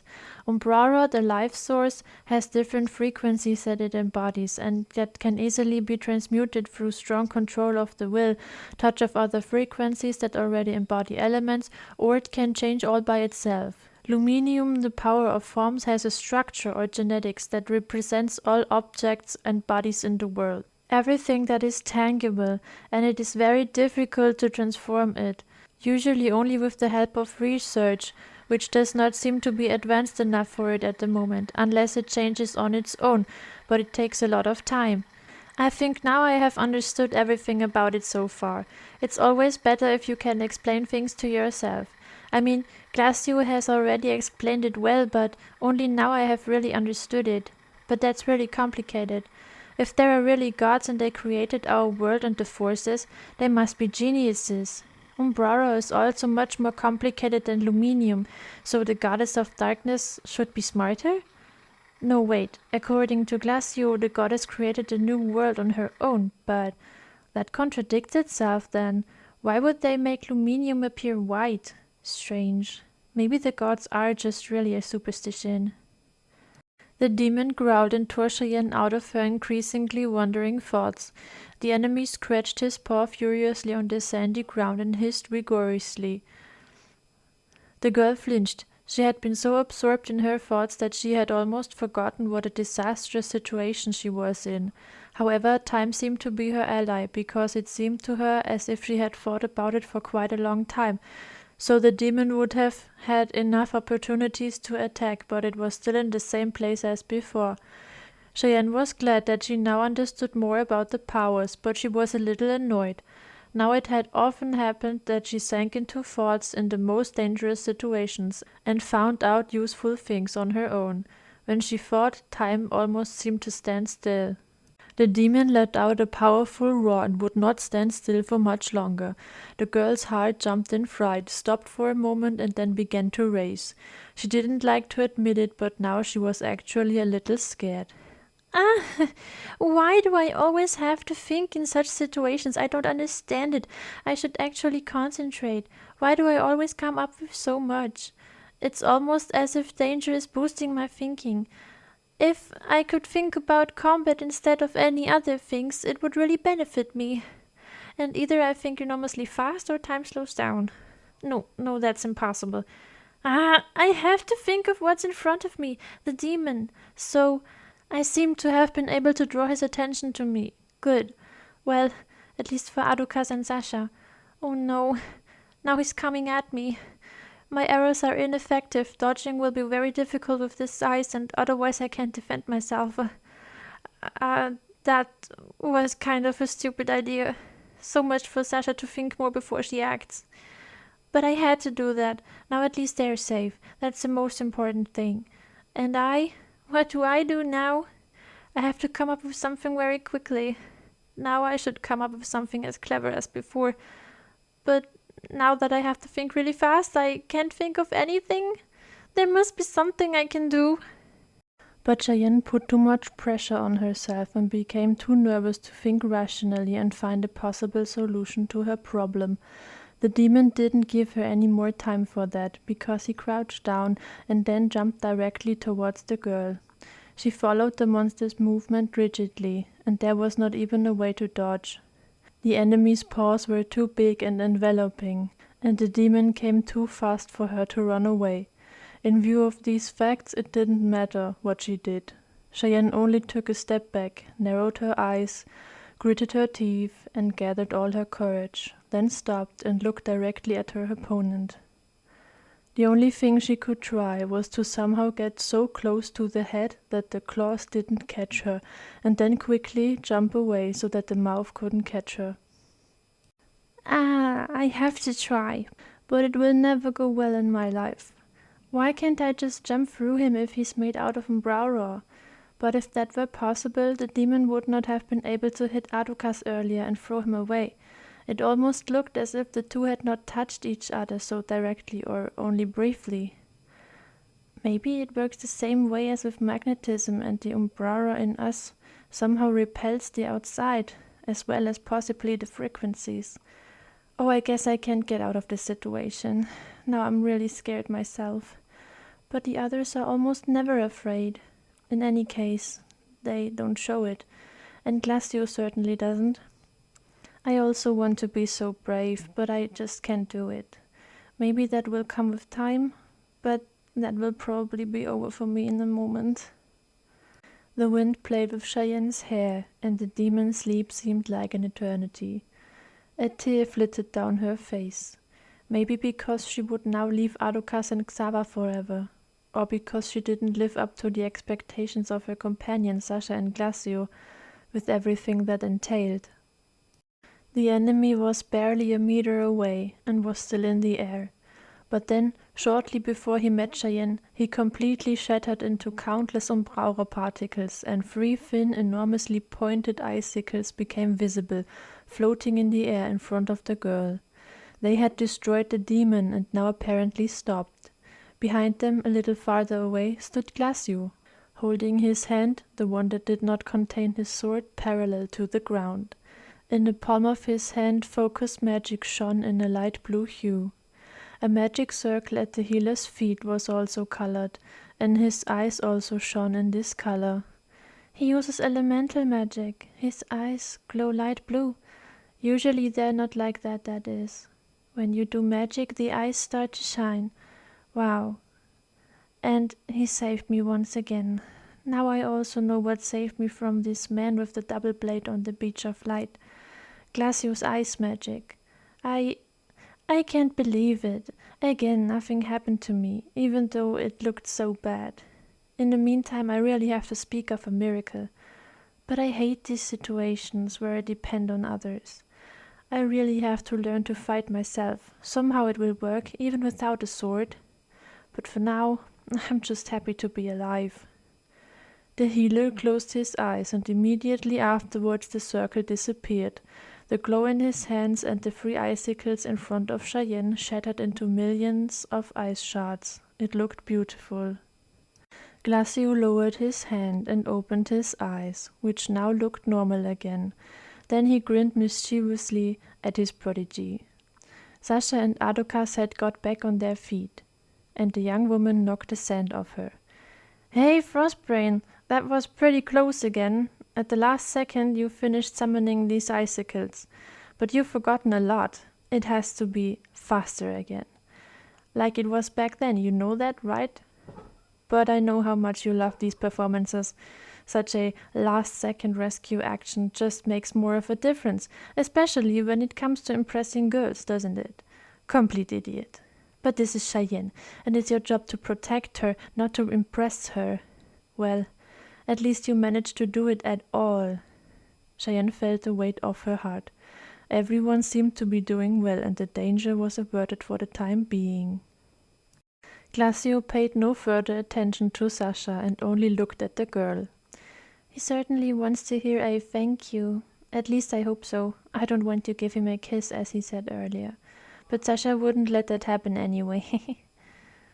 Cheyenne went to Glacio and, keeping enough distance, stopped in front of him.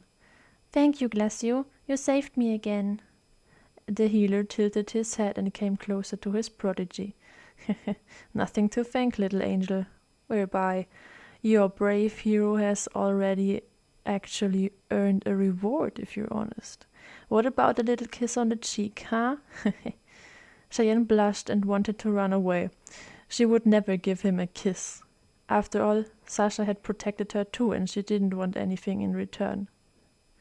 The healer was now so close that Cheyenne could feel his cool breath, and she thought he was about to give her a kiss on the cheek instead of the other way around.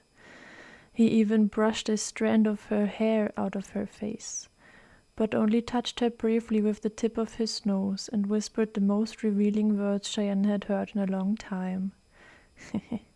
I faked that again, didn't I? Your facial expression was always worth it.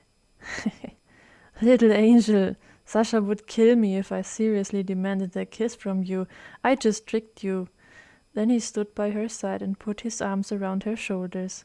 Glacio hugged Cheyenne, and she sensed his winter-scented smell and cold body temperature. The combination had a calming effect on her, although until a second ago her heart had been beating up to her throat. The healer laughed amused, and Sasha came up to him with a dumbfounded look and grabbed him by the earlobe. Then she pulled Glacio away from her best friend and turned to her.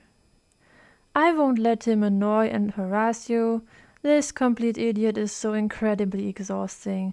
Well, so I guess you're all right and the demon didn't get you? Good. Oh, and if the icicle does something like he just did, tell me. Yes, then he gets a kiss from a pistol. Cheyenne had to grin. She was amused by Sasha's statement, relieved that everyone was fine, and enormously happy that Glacio had only been joking, although she wasn't quite sure about it. Maybe he had just tried, and when he realized that his plan wouldn't work out and Cheyenne was hesitant, he changed his tactics. The girl would probably never find out what was going on in the healer's head, but on closer reflection she didn't want to. It was funny. Sometimes she thought she knew him, but in other situations Cheyenne found him very strange. The companions walked on, but it was clear to everyone that the demon from just now was not the only and last one they would have to fight. There were also wilder and wilder waves. Cheyenne dared to approach Glacio again and asked him about his elemental magic. She also paid him a serious compliment because she found his quick reactions and instincts breathtaking. Glacio, thank you again. If you'll allow me, I'd like to ask you something. You used ice elemental magic earlier, didn't you? How do you do that? Is it difficult to do magic? And how could you feel that the demon was leaping towards us when you pushed me backwards? Although you are not able to see anything at the moment, you knew exactly where it would land and intercepted it with your sword. That was really impressive. Can these quick reactions be learned, or do you just need good instincts for them? I know you don't like it when I'm so curious, but I would really be interested.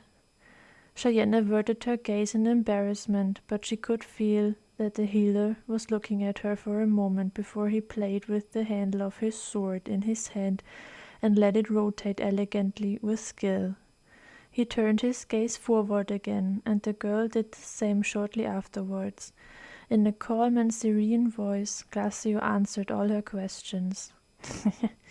Little angel, I didn't mean that with your curiosity. I told you to rein them in, if it's not appropriate. This little lesson served to teach you to think better about your behavior and to choose a suitable moment for your questions. That was all I wanted to convey to you, but of course I had to express it a little more hurtfully, as you know now. Basically, curiosity in itself is not a bad quality if you can control it. Control, doll, that's what you still lack. You have to work on it, and there are certainly many people who will help you with that. First of all, I understand your curiosity and your statement as a compliment and praise, so you deserve my thanks. I will try to answer all your questions to your satisfaction. The first was magic with ice, if my memory is correct. Now, it would be easier to explain using a normal example. I'm a healer. As such, you can't actually cast magic except healing spells, because we have two less umbrauro in our bodies for this to be possible, so we can only repair physical damage and not mental damage. Our high luminium content limits the life force to the basic functions.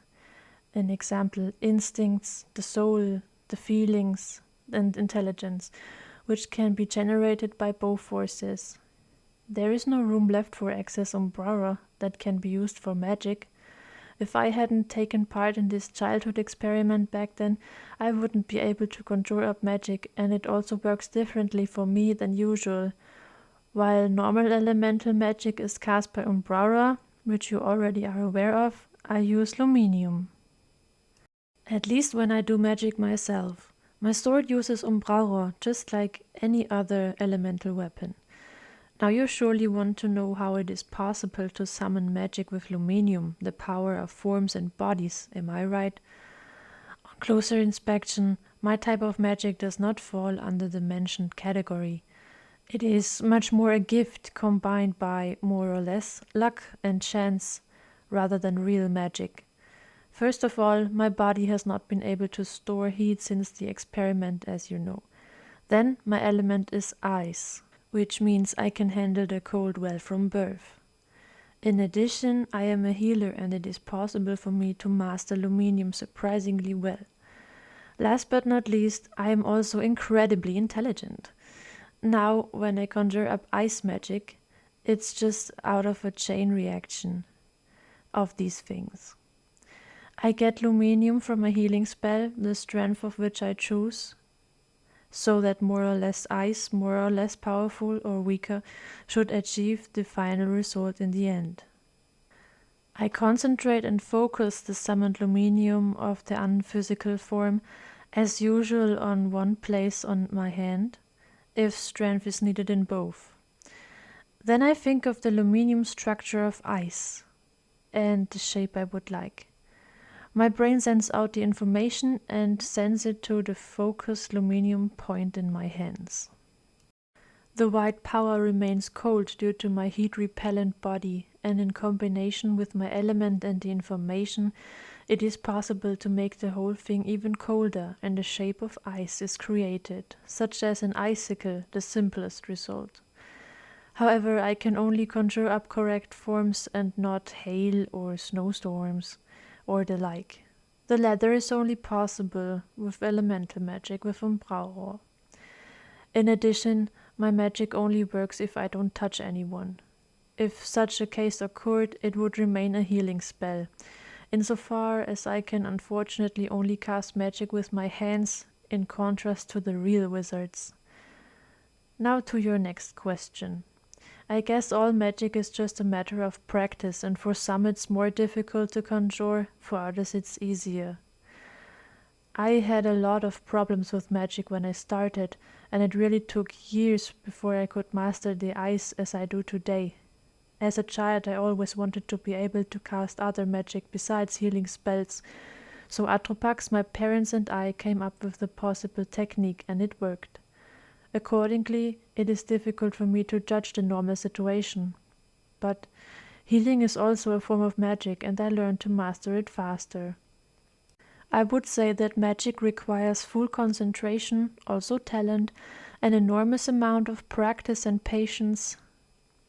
In a way, you can also answer the question yourself if you remember that your arrows come partly from your magic. Even if the weapon takes over almost completely, you have to cooperate. You said it took a long time for you to master it, so you have basically already received your answer. Your last curiosity is about instincts and reactions. It's actually just as complicated as with magic. Vast amounts of practice are your faithful friend and companion, and it is also partly due to birth. How you grew up also plays a role here. However, you can train instincts, but it is a difficult process because you are fighting against your own nature in a way. For example, if you want to train yourself off a little fear. But it is possible. The same applies to reactions. Just as with magic, a basic talent is not excluded. Of course, I don't want to say that I'm such a talented person, under no circumstances. But I have to admit I was flattered by your compliment, and to be honest, I think that we as the chosen ones have a fundamental advantage over others. This means that you could too train your instincts and reactions. It will take a lot of time, I speak from experience, but you are up to it. Although your lack of concentration in some situations could get in your way. For me, it was easy to learn all this. I had the best of the best as teachers since I was little. It would be an honor for me to teach you what they taught me, if you will allow me, and it is not a thorn in your side that they belong to the other side. As long as they are good techniques, you should make use of them, exploit them, and eventually beat the light knighthood with their own weapons. The demon was easy to see through among your detailed descriptions. I just had to concentrate and could guess what was coming. You still have so much to learn, little angel. But you have me. I'll be happy to instruct you. After all, I'm your heroic Prince Charming, aren't I? And Sasha Mouse is your faithful servant.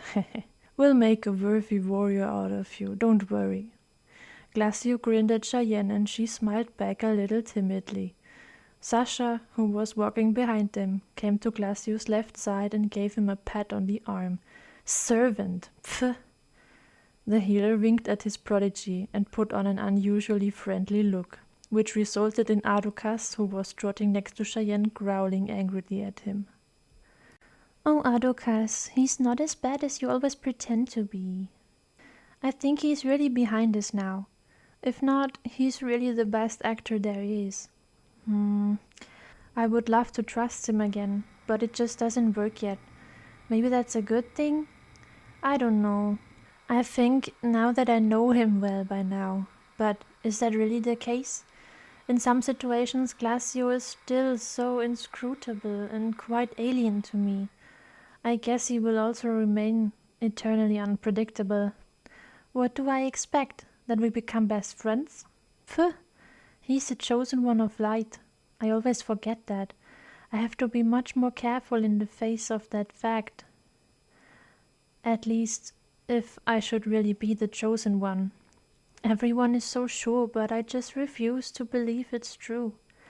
Hopefully we will reach this Mount Nightblade soon, so that I can finally have certainty. I hate it when I don't know where I stand. Probably Adokas is right, and I should be more careful despite everything. Or maybe because of it. Cheyenne turned away from Glacio again and whispered words of thanks. It would be very nice and helpful if you would let me in on the deepest secrets of martial arts as far as possible. I don't care where they come from. The main thing is that they work and they are useful. Thank you very much. The girl's words now had an undertone that brought a hint of suspicion, but she hoped the healer didn't notice. However, it did not seem to escape him. He sighed, turned back to the sandy path in front of him, and just nodded. Then the four went on without exchanging a word. The silence was depressing, but at the same time soothing.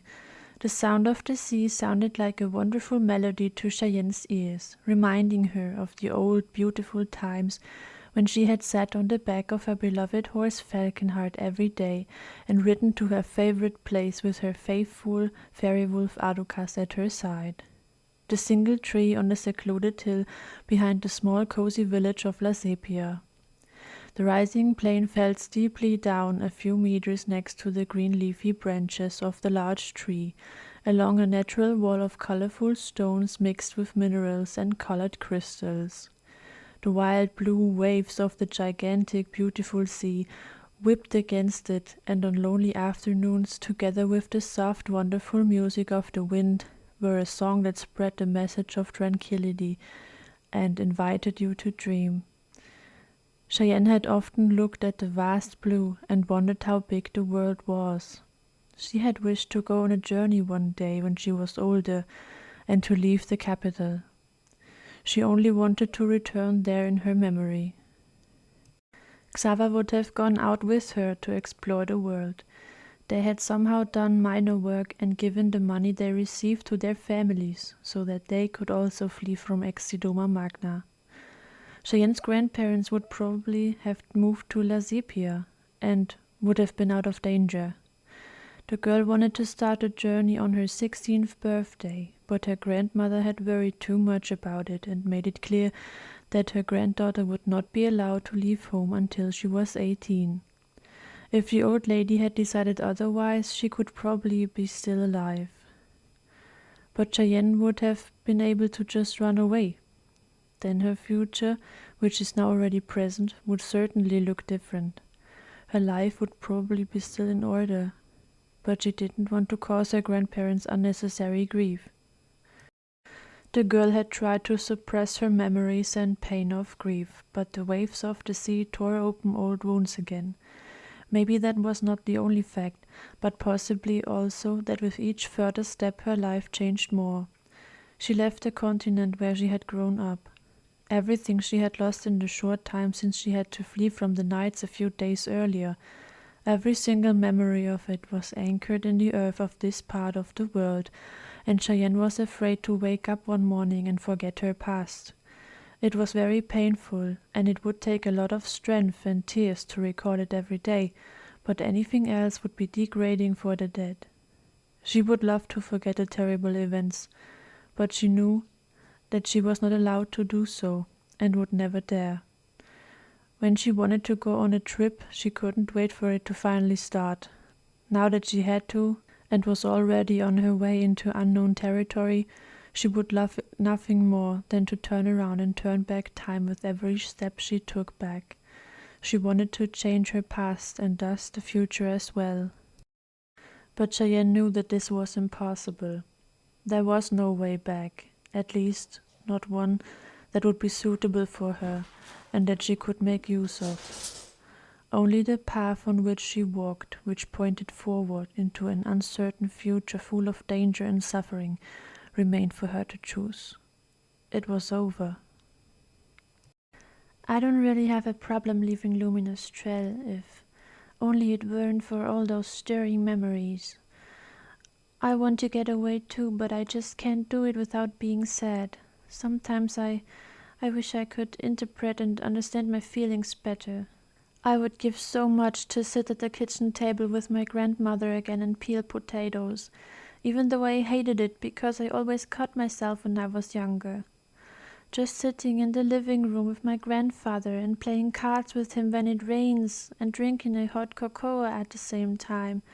And in the evening before falling asleep, just once more to hear a bedtime story, and then let me give a kiss on the forehead.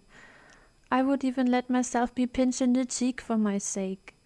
But that's all over, forever and ever. Never again will I see the warmth in my grandmother's eyes when she wakes me up in the morning and joyfully takes the blanket away from me, laughing because I don't want to get up. Never again will I feel the security that flows through me when my grandfather hugs me if I'm sad. Never again will I be able to stroke Falconheart's silky fur or let myself be lulled to sleep on his back. Everything I had and where I thought you couldn't take it away from me is now gone. Irrevocable. I'd love to turn back time. But if I could, would I really be able to do it? What if it wasn't possible for me to change something? Then everything would remain the same, and the same suffering would fall on all of us again. And if I could do something different, I would never have met Sasha.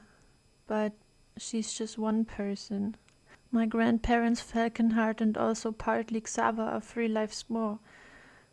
I guess I'll never know what would happen. But I should take now Sasha as a role model. She has also been through so much, just like me, only that she has become stronger from it. I also have to be like them, especially if I'm really the chosen one. Then it would be selfish to sink into my past and ruin the future of the world. But I said I'm not strong enough for it. Why doesn't anyone see that? Why does everyone expect and demand from me? I'm just me, a weak, anxious 17-year-old girl from a slum without any idea of the world. I need to get stronger and more fearless, just like Glacio.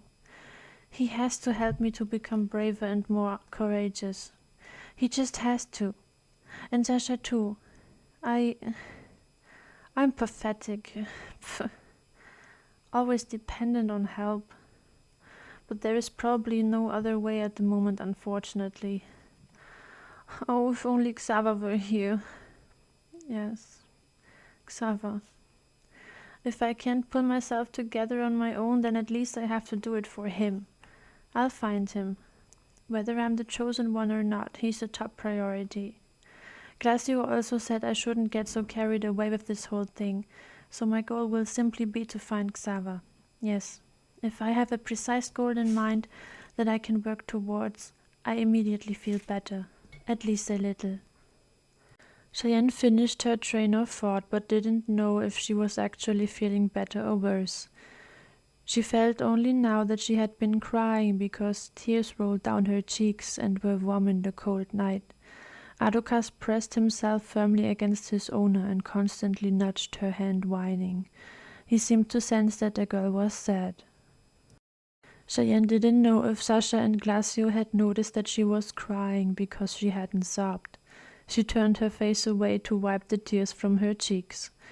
Even if her companions were still ignorant, the ice-blue glow of the elemental sword would have made the truth visible. The girl looked ahead again, but tilted her head to the ground so that her long silky hair could cover her face. The shallow waves flooded the sand passage at the point where the companions were at the moment. Cheyenne felt her feet get wet again and the pain return. The sound of the sea became louder and louder, and suddenly the water that flooded the passage withdrew completely. The wind became stronger, and for a short time the sounds of the waves almost completely stopped. On the right side of the path there was already twice as much sand as before, and the girl had a bad premonition. When the water retreats so enormously, this usually means that... Cheyenne looked into the distance and had to realize that she was right. A gigantic wave came directly towards the 4 companions and would swallow them all up and take them into the depths of the wide sea. The girl stopped and grabbed Glacio by the arm so that he also came to the stand. He turned to her and wondered about his prodigy's behavior. "Hey, little angel, have you changed your mind about the kiss, or why do you want to put down roots here?" Cheyenne looked at him for a moment, aghast and uncomprehending, then looked into the distance again and saw that the wave was approaching faster than she had thought. Glacio followed her gaze, but then turned back to the girl.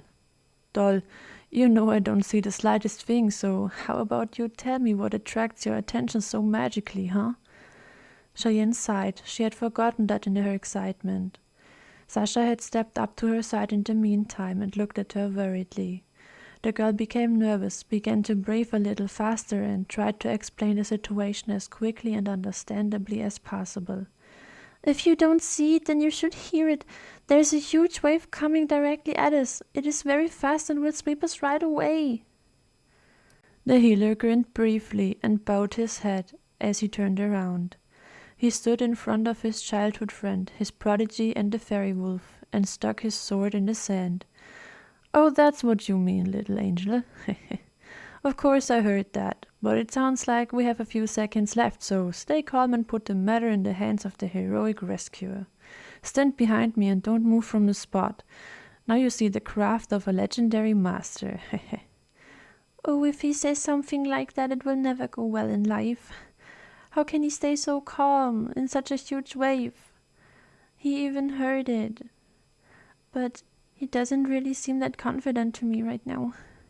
While Sasha looked away worriedly, Cheyenne dropped to her knees and hugged the whining, trembling Aducast, holding him tight, so that if the wave caught her, he wouldn't be washed away from his owner.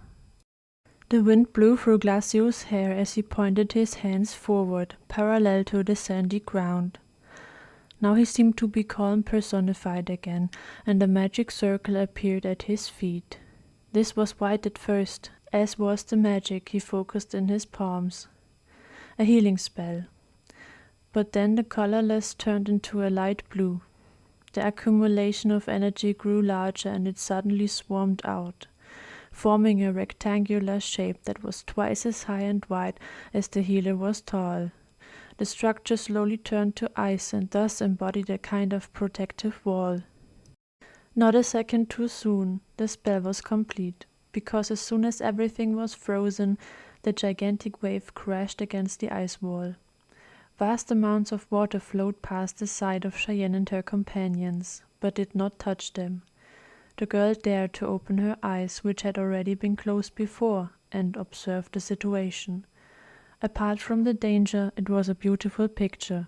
The cool water flowed past not only to their sides, but also above them. The small group was wrapped in an elongated dome of water, at the beginning of which stood a wall of ice. Colorful fish and sea plants passed by Cheyenne and revealed to her a part of the mysterious beauty of the sea. Suddenly there was a cracking sound, and the girl saw that the ice had taken a deep, long crack, and Glacio's hands were shaking. The weight of the water pushed him back, and the fine sand gave him no support. He slid further and further back. But then nature gave way, and the wave of the sea carried less and less water until it was completely silent. The ice wall shattered into thousands of sharp splinters, and Glacio breathed heavily. The danger was averted. The healer pulled his ice sword out of the sand and turned around before inquiring about the others. "Is everyone okay?" "This wave was quite unruly, but your powerful hero could defeat them and save you." He was visibly exhausted, and the words sounded only soft and powerless. Cheyenne and Sasha nodded. Fortunately, Adukas hadn't been harmed either. "I somehow can't imagine that magic is so energy-sapping. Maybe that's because it's not a real spell and he's not actually meant to cast it. Well, but apart from that, everyone could see that the wave had an enormous power. Glacio saved us, that's the main thing." The healer seemed to be slowly catching his breath again, and Cheyenne expressed her thanks because Sasha didn't make the slightest move to do so. "Thank you very much, you have saved us again. That was really amazing." The young woman only joined her friend with a nod, because Cheyenne knew that Sasha would never voluntarily compliment Glacio. But the girl was of the opinion that now he deserved one. Even if she couldn't trust him, it wasn't a mistake to keep up the facade and be friendly. The healer winked at his prodigy with a smile, even seemed to be a little happy about the compliment. "Does the hero deserve a kiss now?" "Oh, Angel, don't worry, I'm just joking." Pretty practical, such protective walls, huh? Even though mine is not really real, it does much more than a protective shield of elemental magic. They can only fend off other elemental attacks through magic or elemental weapons, but only if they don't have the same element. My ice walls can fend off everything and even last better and longer because they are made of luminium. Before you ask, yes, I created this protective wall in exactly the same way as my icicles earlier. My clever little angel. Here again the frequencies are used. Interesting. Sasha didn't seem to like the incident with the water at all. and she urged them to continue their journey. Guys, I know we're halfway there, but how about you save your gossip for later when we're finally away from this cursed sand passage? Please? Thank you. If we don't hurry, another wave will come, and I bet that the icicle won't be able to build up such a strong protective wall again without sufficient rest. By the way, that was a little too short for my taste. You oh so big, powerful hero. And now swing your hoofs and get moving. Cheyenne, you're going with me now, okay? Until the complete idiot learns to behave decently and no longer asks for kisses all the time. I feel really sorry for you. How can you stand it without going crazy? Cheyenne couldn't help it. Again she had to grin at a statement from Sasha. Her friend simply managed to make her feel better in every situation, and was even able to make a little sadness disappear. There was also a little malicious joy, for the young woman always spoke so kindly and nicely to the girl, but when she spoke to Glacio, she was imperious, impetuous, and mean. The healer didn't seem to mind on the outside, but he himself had admitted that the heartless nature of his childhood friend was getting to him from time to time. He had probably just gotten used to it. On the one hand, Cheyenne found her friend's behavior a bit unfair. On the other hand, she was at least able to keep Glacio in check, and actually, if she was honest, he deserved it. The small group continued, Sasha and Cheyenne with Adukas in the lead. Glacio followed behind. For a while everything was quiet and they made good progress. Then they encountered a seal demon from Umbraura, which was much easier to defeat than the Aqua Tigris demon they had destroyed, if Sasha and Glacio were to believe. Shortly afterwards they met a demon again, a giant crab consisting of life force, but even this was no challenge for the girl's companions. Cheyenne was glad that her friend and the healer were with her, because she wouldn't have been able to control these situations with Adukas alone. She also watched the fights very closely to see tricks she could use one day. The girl felt safe and was enormously happy when she could see the end of the sand passage not too far away. The path widened there and turned into a grassy plain. Individual trees and flowers were recognizable, and in the distance a gigantic mountain towered towards the sky. Finally, they would all reach Halonia and leave the dangers of the sea behind. Only a few meters separated the small group from the desired continent. Yes, we finally made it! Let's get away from the sand passage. And there aren't even any chroma stars in the sky, so we were pretty fast. I hope we'll take a short break then. I'm completely exhausted. But hey, we did it. That's the most important thing. Cheyenne sighed long and deep. She was relieved, because she would soon be able to walk on normal ground again, and told her companions what she saw. The sand passage finally ends up there. I see a mountain, grassland, and a few trees. So we made it to Halonia right away. Luckily. The girl could not really express her enthusiasm, because she had almost no strength to speak. Her words sounded hoarse and soft, her whole body trembled with exhaustion, and her feet hurt tremendously. Sasha also seemed very relieved, but you could tell that she was at the end of her rope. Tell me, am I dreaming, or did you really just say we made it? Oh man, I thought we'd have to walk around here forever. My legs are killing me and I could fall asleep while walking. As soon as we have solid ground under our feet again, we take a break. I'm sure no one has anything against it, and if they do, I'll give the person a little electric shock. Unconscious people can hardly mind a break, can they? But I think everyone here agrees with me. It's even still dark, so it wouldn't do any good to go on anyway if we don't see anything, and at least we don't have any time pressure anymore. I don't think I've ever been so happy to see land as I am now. I could even hug the icicle right now, I'm so happy, and that's saying something. Cheyenne smiled and watched her friend stretch and yawn. But then she noticed that the light blue glow of the ice sword behind her was getting fainter and fainter, and that Glacio hadn't given a sharp answer to Sasha's statement. Either he was too tired and fell back, or he had stopped on purpose. Cheyenne was just turning to him when his voice rang out. "Hey, my bunnies, don't rejoice too soon. We haven't arrived in northern Halonia yet. You'd better turn around and say hello to our nice friend here. I don't think he's in the mood for a tea party today, though. I guess he'd prefer blood." In front of the healer stood a gigantic sea spider, with 8 white legs and eyes made of luminium and a thick oval body made of umbrauro. The spider's first 2 front legs, right and left, were equipped with blade-like claws that seemed to be as sharp as a guillotine. Under the eyes there was a small mouth-shaped opening, which was also decorated with scissor-like handles made of white.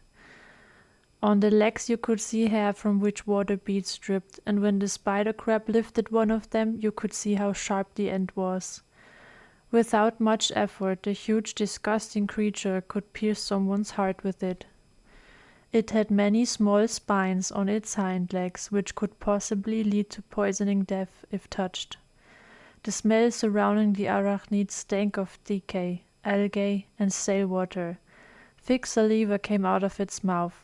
It was a disgusting sight that one would even want to spare one's enemies. The spider crab grumbled and hissed quietly and menacingly. Cheyenne was wide awake now. She had forgotten her exhaustion, and a cold shiver ran down her spine. She got goosebumps, and a terrible stench caused a slight nausea. She had never seen anything so terrifying and absolutely disgusting. She had no problem with normal spiders, she was used to them, because in the Undercity you could find them in every corner and also in the houses. But this spider crab pushed her to her limits, and she believed that from now on she would have a real problem with the 8-legged creatures. The girl began to tremble and felt her heart beat up to her throat as the creature slowly but surely approached. It was not too far away from the healer and about 3 times as big as him. Adokas pressed himself against his owner, whimpering anxiously and pulling in his tail, hiding a little behind her legs. He had never behaved so disturbed before, but Cheyenne could fully understand it. She was also shocked and paralyzed. She didn't know if it would be right to move or if it would have devastating consequences. The girl swallowed and collected herself. She had to stay calm now, just like Glacio, and not panic, even if she had not the slightest idea what she and her companions were dealing with. What the hell is that? It looks like a demon, but of both forces. That's not possible. Or is it? Glacio only ever mentioned Luminium and Umbrara demons when he talked about them, but never a mixture of them. In any case, it's the most disgusting thing I've ever seen. Why do such things always happen to us? How are we supposed to defeat the thing? Not only is it disgusting and smelly, it's also a gigantic giant. And that, although we are already as good as in Halonia. And Glacio, he stands there in front of the thing and doesn't lift a finger, as if it were the most normal thing in the world to face death. How can you always stay so calm? That's really incredibly enviable. Once again, you can see how close madness and courage are to each other. And he doesn't even see it. He probably only feels the breath of this monster, the tension and the presence. Oh, I just want to get out of here. What do we do now? Out of the corner of her eye, Cheyenne saw how rigid and frightened Sasha was. 8-legged creatures were probably not quite one of the strengths of the tough woman. However, the girl couldn't say exactly if her friend was really scared or just overwhelmed by the horrible stench. An additional factor of uncertainty was also guaranteed, that Sasha could not fully see the extraordinary enemy. Presumably, with a lot of effort, she barely recognized the white legs and eyes in the black darkness. Cheyenne hoped that the demon-like creature would disappear into the sea again if everyone behaved calmly enough. But her hope was in vain, and the spider's grumbling fell silent. Then all of a sudden, and without any warning, it let the raised leg smash down on Glacio in a flash, but at the last moment he could obviously perceive it, reacted, and jumped back, out of the reach of the pointed foot. Cheyenne caught her breath. That had been a bit too short, and she was sure that the creature had brushed the healer's hair and missed him by only a few centimeters. Without giving the young man a break, the spider crab aimed its blade claws at the neck of its victim and wanted to separate head from body, but Glacio was just as fast as the eight-legged creature and dodged again. This time it was even a bit closer than before, and he could only save himself from the situation by a backward-facing rollover with a handstand face. If the healer had dodged in the same way as before, it would have cost him his life. The impact of the pointed legs on the sand whirled it up, and benefited the companions, because the fine grains got into the 8 eyes of the monster, and it retreated a few steps. Glacio came to the stand in front of Cheyenne and seemed to be thinking hard. It was one of those situations where he was exceptionally serious and wouldn't think of making any stupid or funny remark.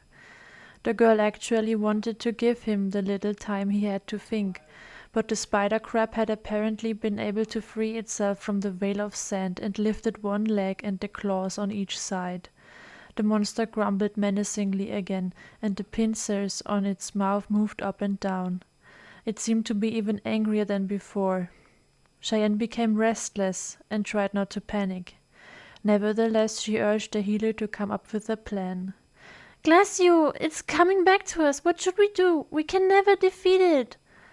Glacio seemed to be infected by his prodigy's nervousness for a split second, but then returned to his state of calm.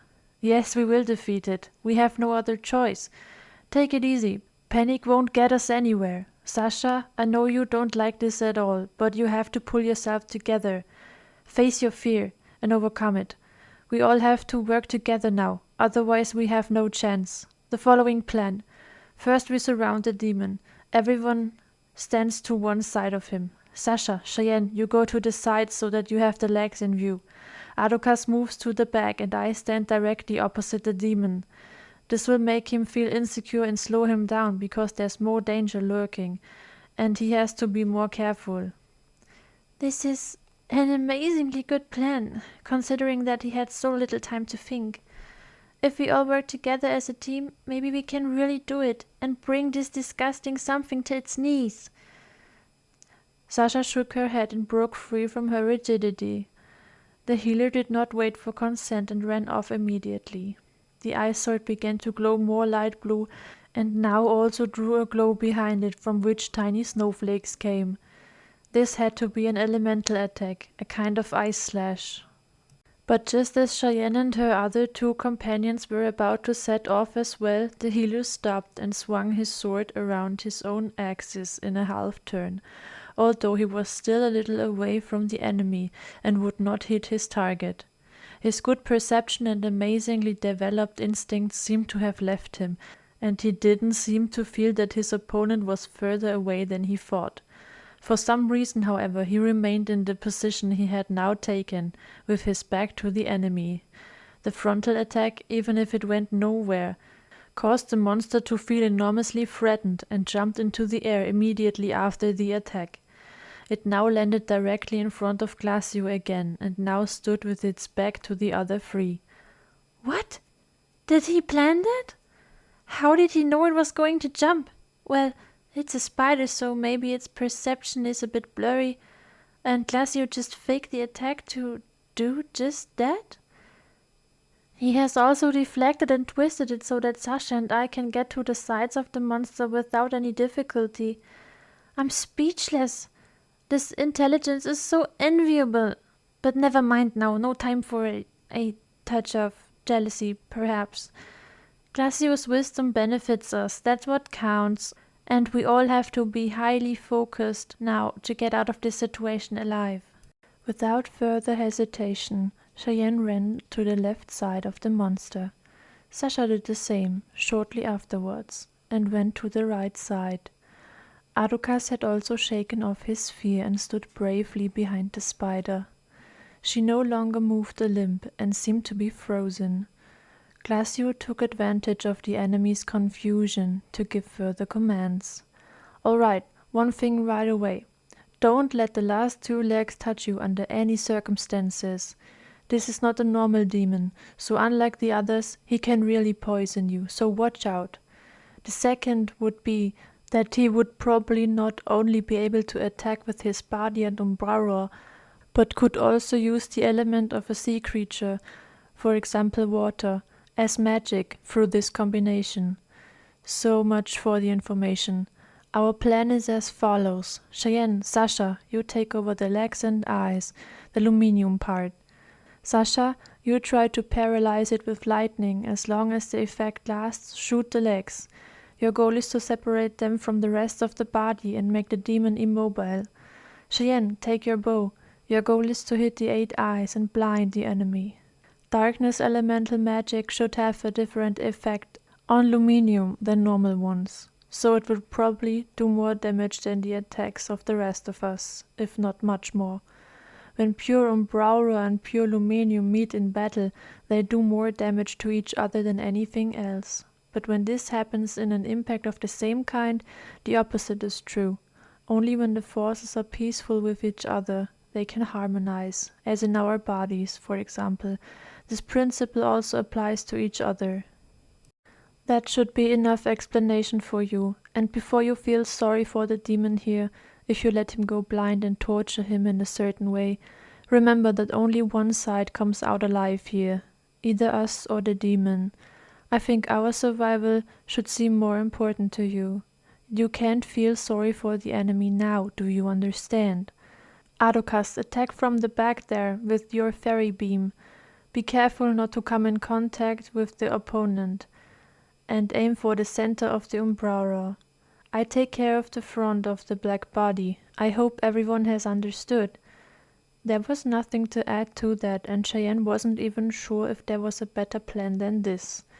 Not even if the smartest strategist were to work on it, because he might not even come up with Glacio's idea in such a short time, and would need significantly longer for exactly the same plan. I think everyone understood their task.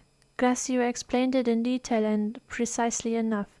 Luckily the monster isn't moving right now, so he had enough time to tell us what to do.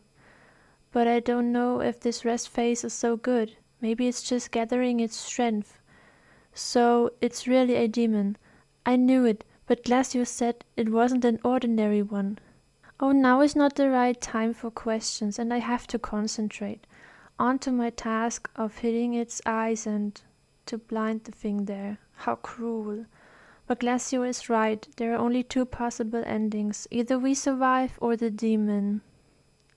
Cheyenne grabbed her bow and took aim at one of the eyes. These were all different sizes, and since she was trembling, she chose the largest of them on her side for the beginning. I can't miss the luminium eyes. If my arrows hit the Umbraura area next to it, the monster will surely use them in its favor, just like the Aqua Tigris demon did earlier. But as Cheyenne was about to fire the arrow, the opponent tore his front legs and scissors in the air and roared loudly.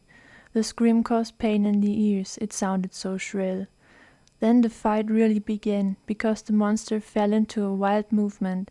It didn't hold a single limb still anymore and stalked forward to attack the healer. It gave him no rest and let his legs crash down on him continuously. Glacio dodged skillfully but steadily narrow. It wouldn't go well for long, but he couldn't do more because a blocking maneuver would not withstand the strength of the demon. Cheyenne tried her best to lock onto her target again, but the blade claws kept getting in her way. The monster spun around in front of her eyes and made no move to stop. That's not going to work! Hold still! The girl didn't want to risk missing. The situation was too dangerous for that.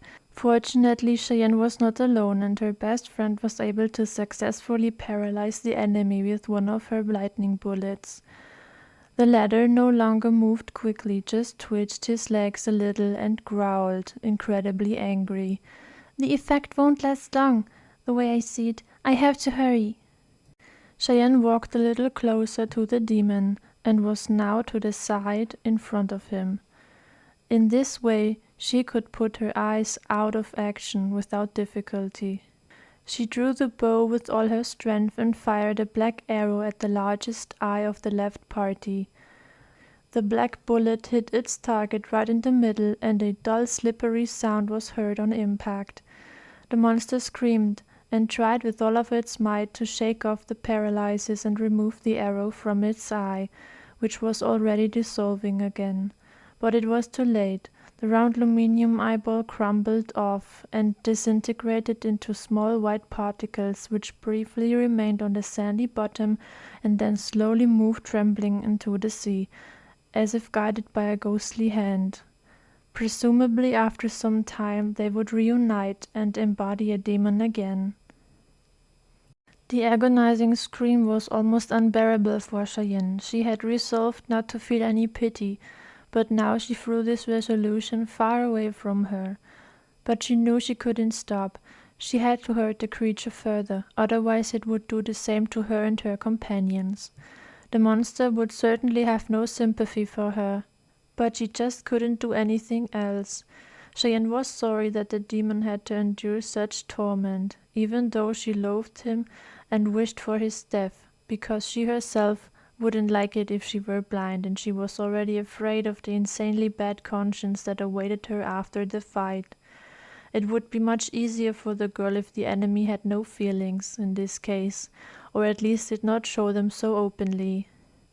I have to pull myself together. It won't bother the monster later anyway that it doesn't see anything when it's dead. Cheyenne tried with all of her might to convince herself of the correctness of her action, but she simply did not succeed. If she and her companions wanted to survive, she would have to pay the price of a tormenting guilty consciousness that added to the sins that she had already committed, will haunt her forever and will grow over time. Compassion and good-naturedness stood in her way once again, but she decided not to hesitate in this fight any longer, even if the doubts would look over her shoulder. At least she could not abandon her companions now. Cheyenne fired another arrow at the second largest eye on the left side of the spider. Again the target was hit, the aluminium crumbled to the ground, and the dull sound was followed by a shrill, tortured scream. Meanwhile the eight-legged creature was further weakened by Adukas and Glacio's magic, and Sasha's lightning bolts were able to keep him in the paralyzed state. The young woman changed the type of attack at regular intervals and took on one of the two rearmost poisonous legs, which also carried a large part of the spider's total weight. She just shot a bullet at the leg, which exploded in a large-scale explosion, and thus finally separated the long, thin limb with the pointed lance-like end from the rest of the body. It fell down and split into aluminium particles, which danced on the ground and then disappeared into the sea. The spider crab briefly lost its balance and almost toppled over. Everything seemed to be going well, and more umbra particles rose from the middle body towards the sky. Cheyenne aimed again, and another black arrow hit an eye. Now it had become too much for the demon. He roared louder than ever before and freed himself with a jerky movement from the paralyzing lightning that surrounded him. He whirled with a pair of scissors and tried to hit Cheyenne with it, who backed away in fright, and so the target was missed by a hair's breadth. The girl felt the breeze on her skin that the attack had caused and shivered briefly. The spider now tore up the left blade scissors and focused Umbraura on this point, which became a large water ball after a fraction of a second, and threw it directly at her attacker. The blue accumulation of magic was approaching so fast that Cheyenne couldn't avoid it when she realized what was happening. There was only enough time to close her eyes, then the water ball hit her with full force and knocked her back a few meters. This time the girl hit the sand so violently that it could not cushion her fall, and she landed roughly. Her body slid back a bit until it came to rest on her back. She couldn't breathe at first. The pain was hard to bear. The feeling was comparable to the one you had when you fell from a balcony, landed on your stomach, and then landed on your back again, when you fell again from a not so high place, or when you were pushed forward forcefully against a wall and someone then grabbed you and threw you to the ground with full force. Cheyenne was soaked from the stale, salty, and foul-smelling water and was gasping for air. She could feel every single rib, but she hoped nothing was broken. Her lungs hurt badly, and she could hardly breathe. The hard impact did not allow it. Her body was shaking, her heart started beating again after a dropout, but at a much too fast pace. In pain she tried to stand on her side and coughed up water. Slowly she got her breath back again, but her lungs remained in a bad condition and continued to torment the girl. Cheyenne's vision was blurred, and she only faintly heard the noise of the fight behind her. She felt dizzy and unable to stand up, but just because she was in a bad way, she couldn't abandon her companions now. She had to pull herself together and keep fighting. "Oh, I didn't know the fights were so exhausting, and that magic can be so damn strong. Sasha and Glacio must think I'm a weakling when I say I'm in pain. I bet they've been hit by such attacks many times. I have to try to get up. I can't let them down now." Cheyenne was breathing heavily and panting. Willpower, greatest effort, and charity finally enabled her to rise painfully, raise her bow, which she had not let go of during the water attack and held in her hand, and aim at the last small eye on the left side. Her concentration had almost completely disappeared, and she still had a hard time seeing clearly. Her arms trembled and hurt too much to fire an arrow. The girl dropped her bow and gasped for air. "If I get closer, it will be easier to hit an eye." Cheyenne, putting one foot behind the other, trudged slowly towards the spider crab. She didn't even know which pain was greater, the one in her back, the one in her legs, or the one in her head. After a few steps she couldn't go any further and had to stand exhausted. The limit of her strength had been reached. She coughed and flinched in agony. Then she heard, if only even softly and noisily, the whimpering of her fairy wolf and the clash of two blades. The situation seemed to come to a head. At that moment the first chroma star appeared in the sky. Its bright green glow covered the area with a pale veil that harmonized beautifully with the black of the departing night. The soothing glow made the poisonous green strands in Cheyenne's hair shine even more. "Green, the color of hope. Now Glacio and Sasha can slowly see again, so we should have more chances against the demon. But it is a pity, and really enormously unadvantageous, that they only have an unrestricted view in the wonderful glow of the chroma stars, and not also in the incredible beauty of the night. In the darkness they depend on my help. And that's not so good. I actually am really lucky with my eyes. A single good sight of the chosen." The drops of water beaded from the girl's dress, and more chroma stars began to adorn the sky. The slowly emerging heat dried Cheyenne a bit, and the green color had inspired her, reminding her that she couldn't give up and had to keep going no matter how much pain she was in. Ignoring all of her physical limitations, she started running.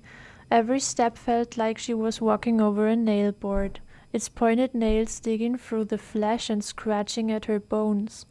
The wet shoes seemed to her as if they were soaked in blood instead of water.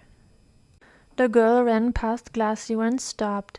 She was now standing directly in front of that gigantic sea spider demon and looked into his remaining white eyes. The beast's warm breath enveloped her in a cloud of stinking from the smell of rotten fish. Cheyenne raised her bow and made 3 arrows appear. Although her vision was still blurred, she could do it and would hit her target. She believed in it and relied on all of her instincts. albeit weakened, and many years of experience in handling her bow. She breathed in heavily, then out again.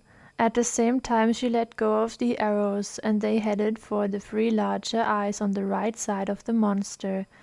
Cheyenne took a few steps back and was now a little to the side of the healer.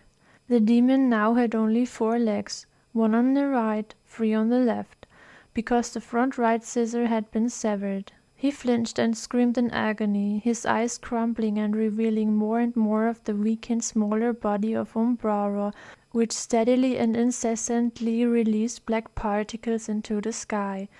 Full of anger, the spider focused again on a water ball in its remaining claw and threw it back at Cheyenne.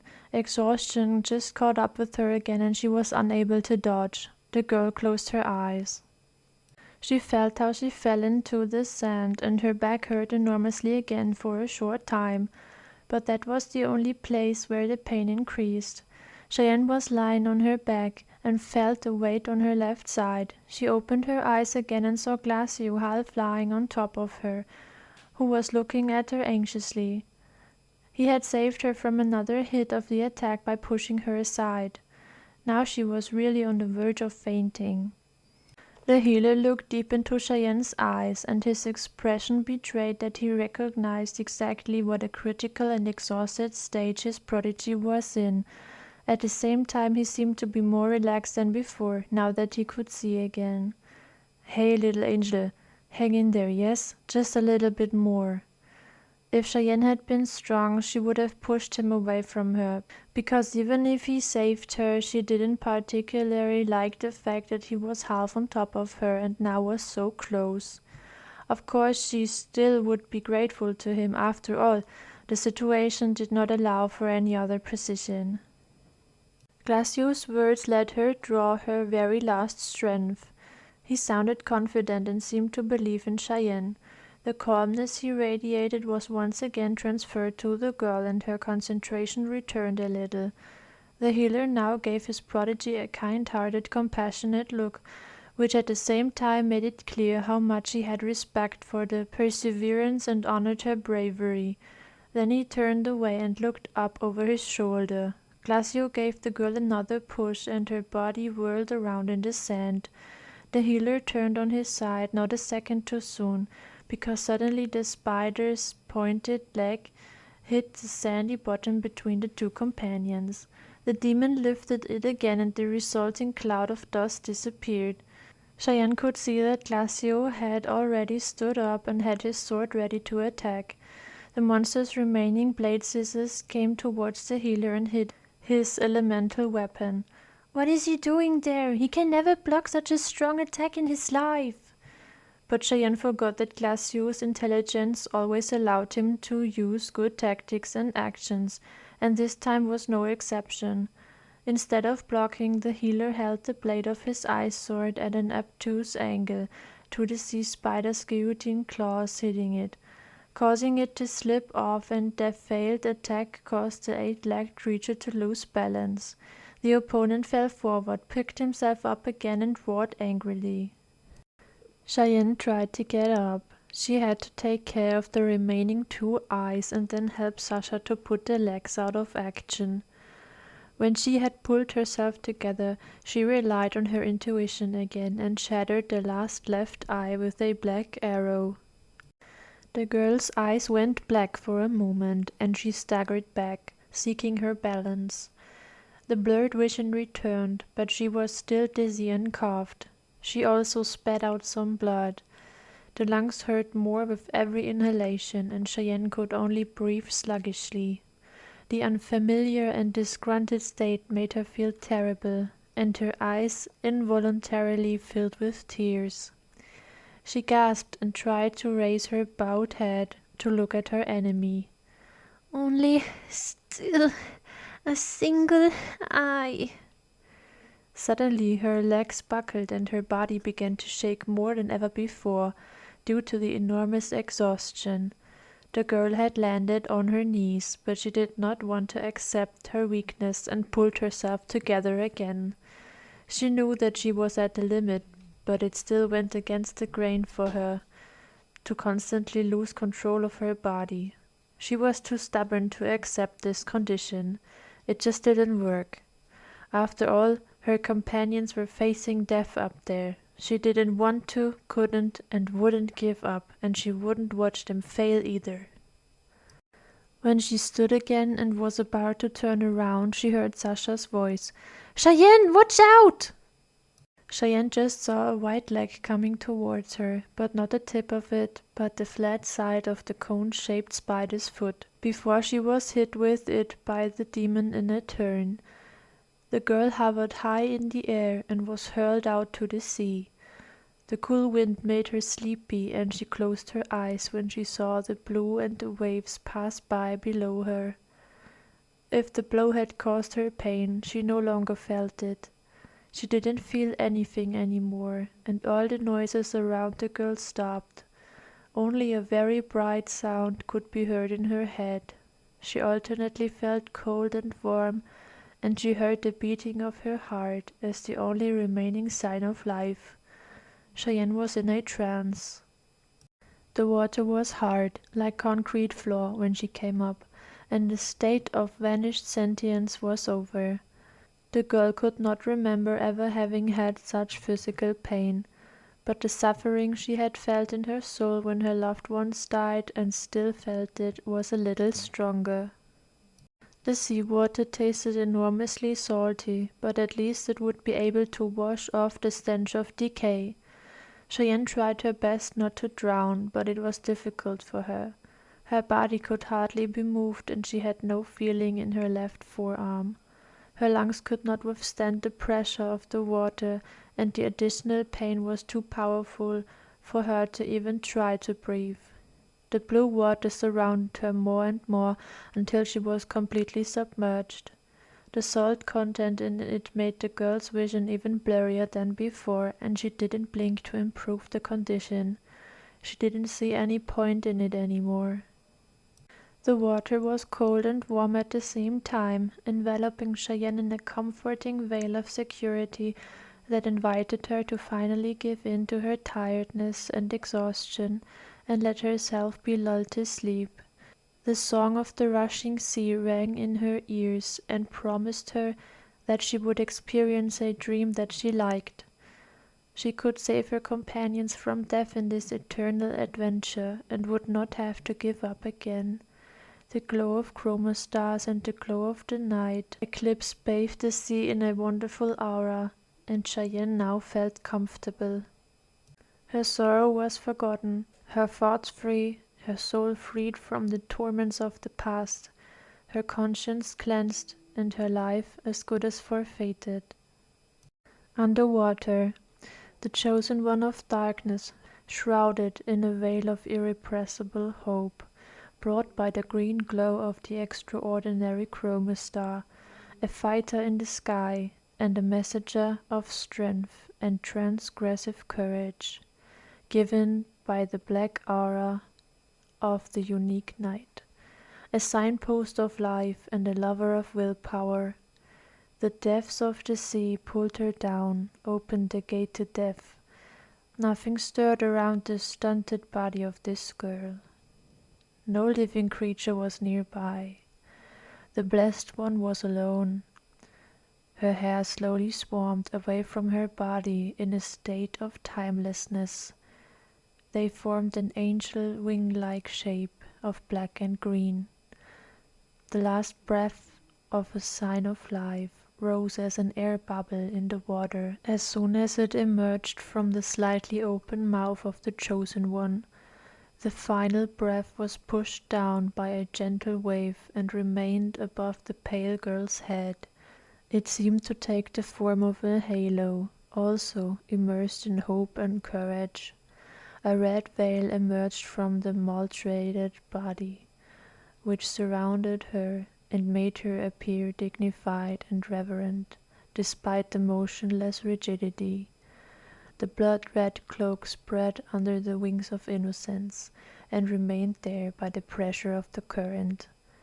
The blood that had come out of the mouth along with the last breath stopped its movement, and made the eyes, which shone in the same dignified, powerful color, merge the boundaries of life and death.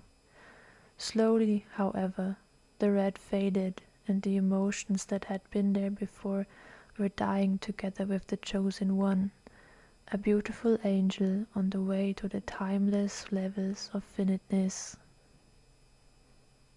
The silence was broken by the last heartbeat of the chosen one of darkness.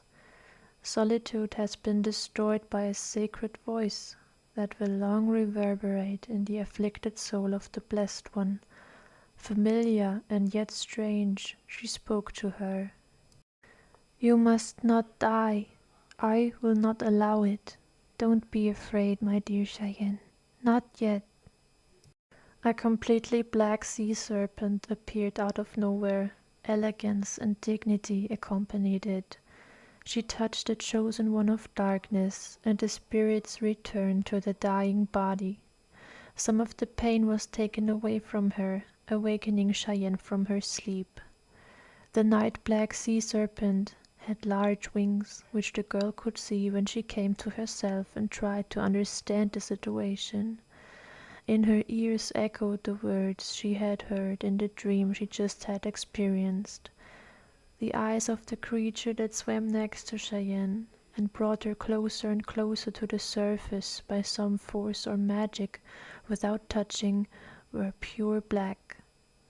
But when it looked directly at her with both eyes, she saw that around the pupil in one of them there was a green ray-like shimmer that glowed a little, and in the other eye the same, only with a red glow. Cheyenne didn't know if she was just confused and just imagining this, or if reality was hiding behind fantasy and delusion, and if there was actually a real water dragon swimming next to her, which had saved her from death. A sea snake would not have such beautiful large wings, but in contrast to this ancient creature, fins and a long whisker on each side of its mouth. The girl couldn't shake the feeling that the charisma of this dragon looked familiar to her. Suddenly the black creature flinched and fled back into the depths at lightning speed. The words still echoed in Cheyenne's ears. "You must not die. I will not allow it. Don't be afraid, my dear Cheyenne. Not yet." The girl was too powerless to think about it more carefully, and she thought she was dreaming when she discovered her fairy wolf. Ardukas came directly towards her, then his owner held on to him and let herself be brought to the surface of the water. "Thank you so much, my Ardukas." At last she had reappeared in the fresh air and could breathe. Her lungs still hurt, but less intensely than before. The other ailments had also subsided somewhat, but she still couldn't move her forearm, and exhaustion threatened to overwhelm her again. Ardukas swam back to the sand passage with his owner, where her companions were still fighting the demon. The monster was just a miserable sight and would soon die. Vast amounts of umbrara particles rose to the sky, and much luminium was no longer visible on the spider's body. 3 legs were still attached to it, the second scissors destroyed. Cheyenne saw Sasha fall to the ground, and the spider crab just smashed one of her remaining legs down on her friend. "No, Sasha!" But suddenly the creature stopped the attack and froze. The tip of the spider's foot was only a few centimeters away from the young woman's face. Cheyenne could see that much as she and the fairy wolf came closer, despite the blurred vision. Then she saw the reason for it. Glacius stood directly under the demon and had rammed his ice sword into the middle of his umbrella body. The cold blade emanated an elemental attack that looked like a giant tree of ice that pierced the monster in many places. Suddenly the demon flinched, letting out the most deafening shrill scream of agony Cheyenne had ever heard, before it completely shattered into particles of umbrara and luminium, each on its way. The healer sank to his knees and seemed to be breathing heavily. Sasha remained lying on the floor and did the same, but as soon as Cheyenne and Adokas reached the shore, they both came rushing to the girl and the brave fairy wolf. The four-legged companion pulled its owner out of the water and shook himself. Now you could see how much he too was trembling with exhaustion. Sasha dropped to her knees next to her best friend as she couldn't really move and was so worried that she could only say the girl's name quietly and hoarsely. Cheyenne! Cheyenne! Cheyenne! Glacio came to the other side of his soaked prodigy and examined the situation. Cheyenne was lying on her back. Her vision became more and more blurred. Her eyes heard only a rustling, and her body was too weak to move. Again the words of the sacred voice echoed in her head, before it caused her so much pain that she fell asleep. The last thing she felt was Glacio lifting her up and carrying her in his hands away from the sand passage across the border to Halonia. "Calm down, little angel. Everything will be fine. Sleep now. We'll take care of you. Don't worry. Quiet."